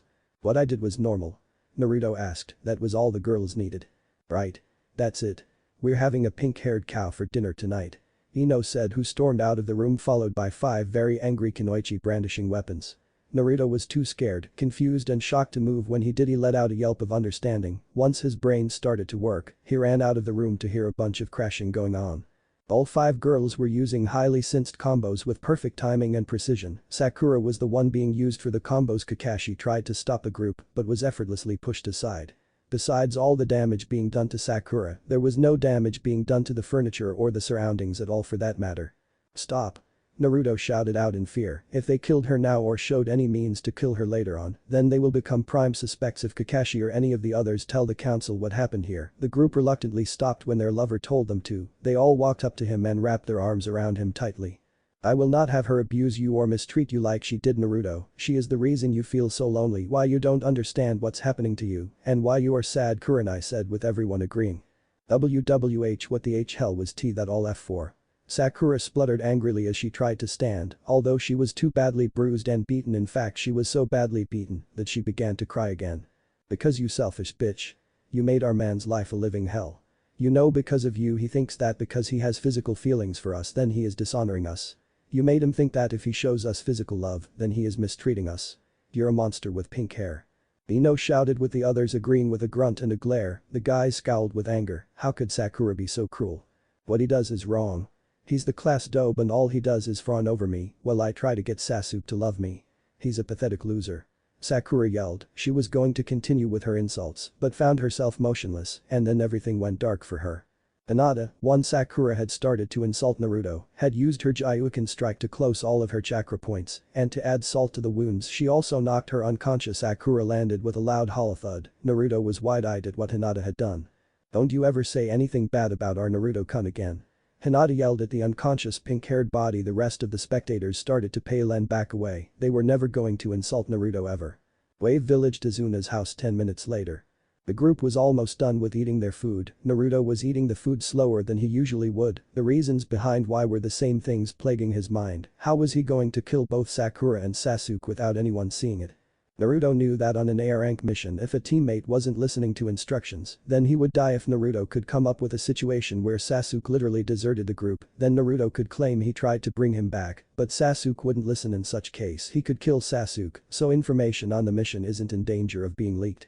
Tsunami, while eating, was staring at Naruto while he ate. She had never met someone so kind. She didn't love or even have romantic feelings for Naruto, but she admired and respected him for what he stood for and what he had done to help the village. She would always class him as a hero.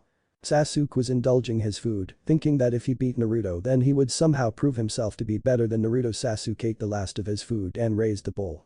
Ha! I beat the dope. What a shocking turn of events. The prodigy beats the dead last. Never saw it coming, did you? Sasuke sarcastically asked as he smirked. Sakura voiced her affection for Sasuke once again. The rest of the group just glared at Sasuke. It was this point all attention was adverted to a small boy wearing a beach hat who walked into the room. He looked very depressed and depressing like he used to. Naruto noticed the small boy known as Inari walk into the room. Naruto smiled at Inari. He knew what was coming. Hey there kid, what's your name? Naruto asked kindly. Inari scowled and gritted his teeth when he was asked this question. It's none of your business. Inari shouted in rage. Naruto wasn't expecting this. What was happening? Things were changing. Inari was never this bad. Tsunami never kept staring at him, and Tazuna would regularly insult him until he proved himself, not to mention the chakra in the woods. Was he changing the future without realizing it? Well, I think you'll find it is I am the ninja here to escort and protect your grandfather. As an extra added feature, we also protect his family, so to protect you, the basic thing I need to know is your names, Naruto said seriously as he put his hands together and up to his face as he stared at the child. Inari glared back at him. Protect us? You won't be able to protect yourself from Gato.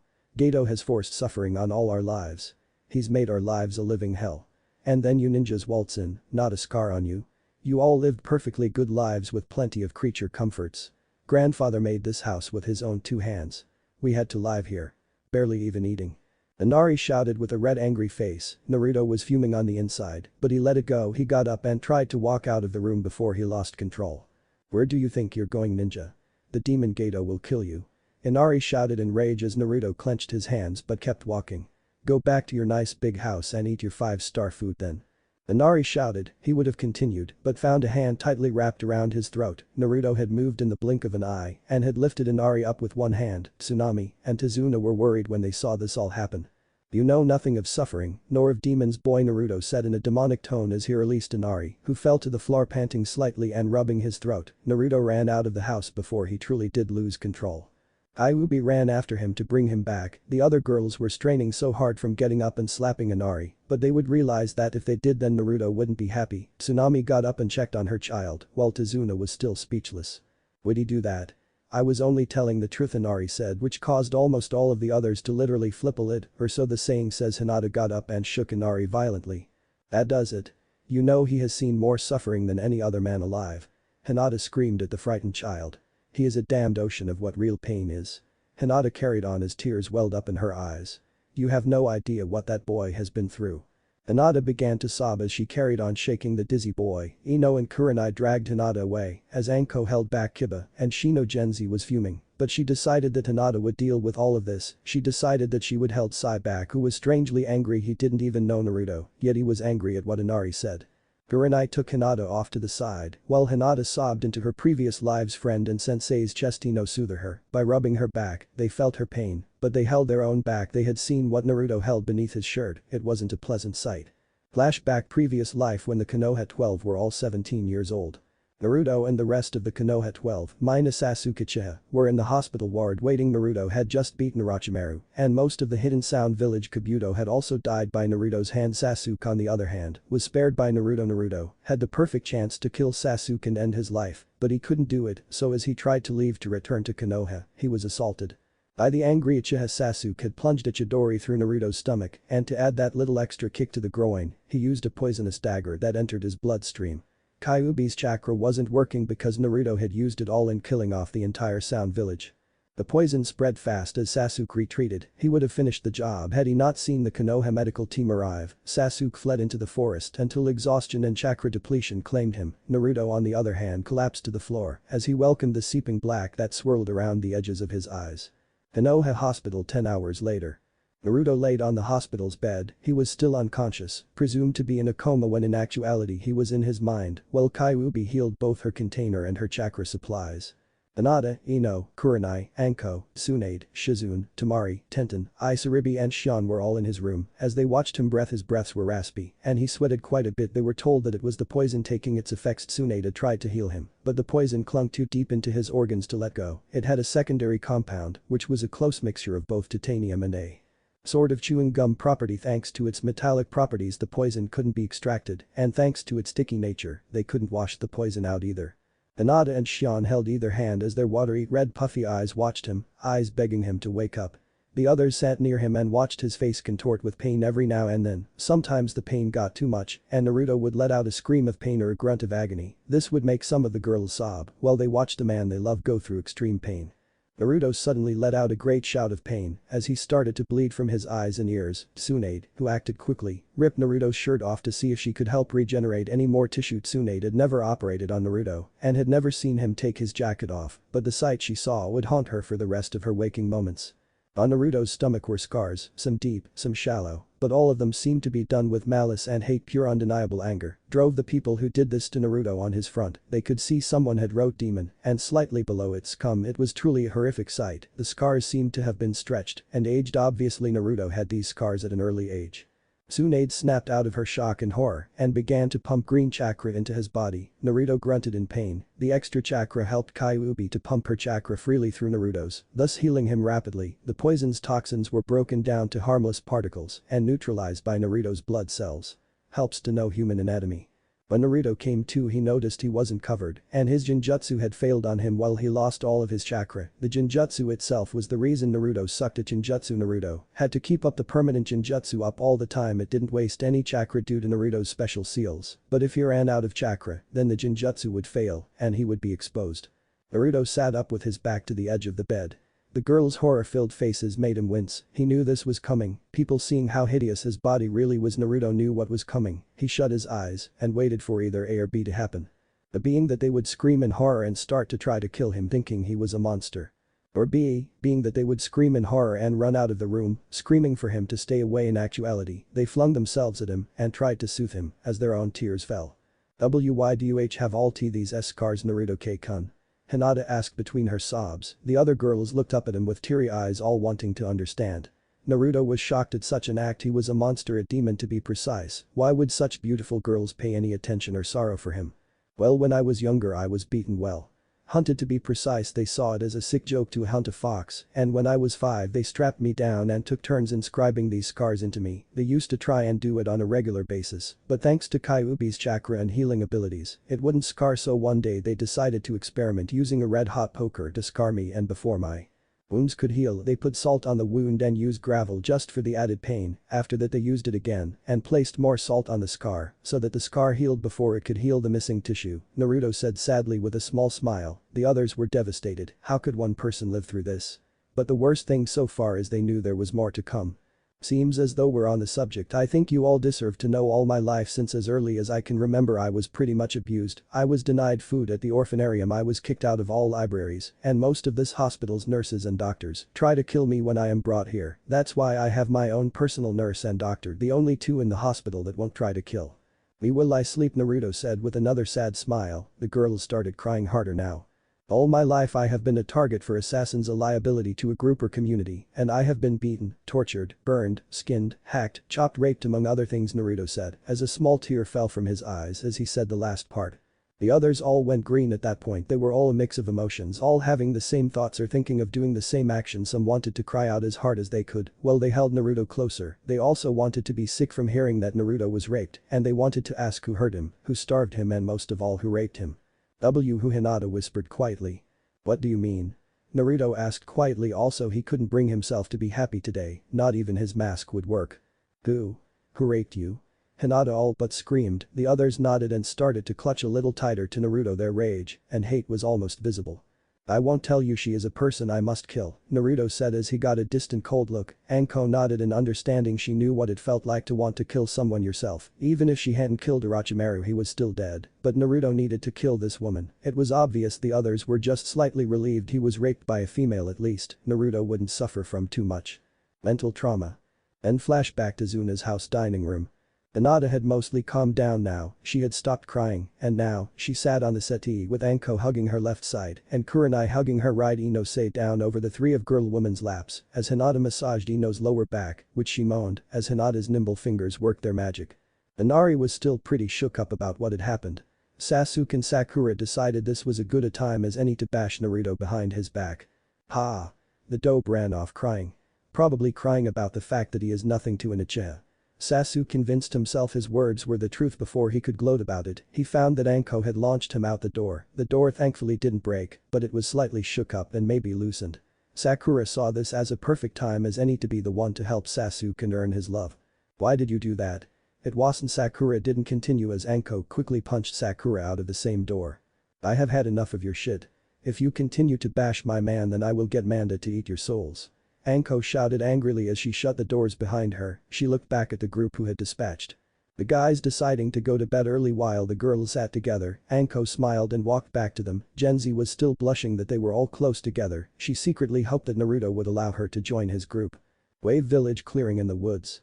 Naruto had run for some time. He felt the Kyuubi's chakra, his chakra run through him. Naruto looked at his now clawed hands and felt his now sharp canine teeth. I really am a demon, Naruto said sadly as he continued to look at his claws.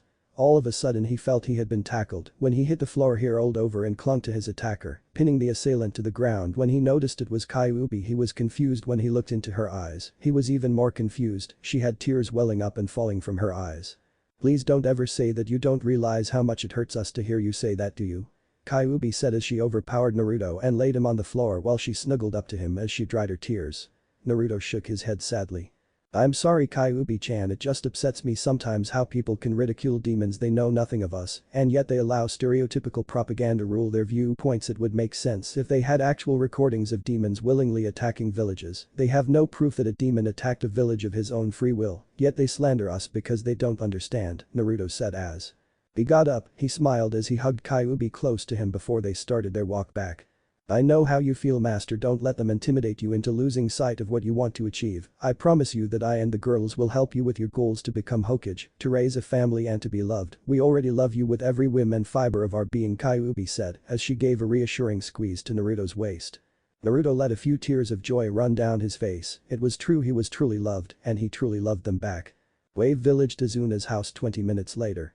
All who remained in the living room now was all Naruto's lovers, Genzi, Tazuna, Tsunami and Inari. Hinata sent evil glares every now and then to Inari, who cowered under her gaze. Tsunami and Tazuna had been told what Naruto had to live through as a child, and even to this very day, they decided not to tell Inari because it may scare him a little too much. Tsunami was already in tears and on the floor, while Tazuna comforted her, even though he couldn't help but shed a few tears also. At this point there was the sound of the door opening. Everyone looked towards the entrance to see a blonde and a redhead walk in the room. Hinata sighed in relief as she ran up to him and hugged him close to her. Are you okay now, Naruto-kun? Hinata asked worriedly. She hated to see Naruto hurt, but she hated it more when she couldn't beat the crap out of the person who said it. Yeah, I'm fine, Hina. Just needed to get away from everything before I exploded. Naruto chuckled as he walked out of the room and towards his own. It was decided that boys would sleep with boys, and vice versa for girls, of course. Naruto's mates weren't pleased that they had to sleep in a different room and a different bed to Naruto, but they understood the reasons. At this moment Kakashi decided to walk out of the room. He hadn't been sleeping, merely waiting until Naruto got back. He wanted to explain to Inari, Tazuna and Tsunami why Naruto was abused. He knew he wasn't going to like this. Inari would probably go into another depression about how he judges people by their cover. Maybe he did, but a depression is something preferably avoided, but Kakashi had to explain why. After Naruto had left for his room and the rest of the girls had resided to their room, Kakashi decided to explain to the three exactly why all this happened. Kakashi went into a long explanation that lasted about half an hour. To say the least, the three were distraught. Tsunami was quietly weeping, while Tazuna was extremely angry. Inari was still in shock, so his other emotions wouldn't be identified until later. At the moment their brains were still working out every bit of detail being given to them. Kakashi went into detail about Kyuubi, Naruto's upbringing, how the villagers treated him, and about his almost daily torture sessions. Most of the time it happened at least 3 times a day. The three were still too shocked to quite understand everything, so all they could do was shakily go to bed. The next morning would be the day Kakashi would train the group while on the mission. Only Naruto and the girls knew that they would meet Zabuza and Haku tomorrow. What if Naruto was loved by Kami and Kyuubi harem? And thanks for watching my video till the end. If you enjoy this content, then do consider subscribing to my channel and leave a like if you guys need the next part. Comment down, and thanks for watching the video and see you guys in the next video.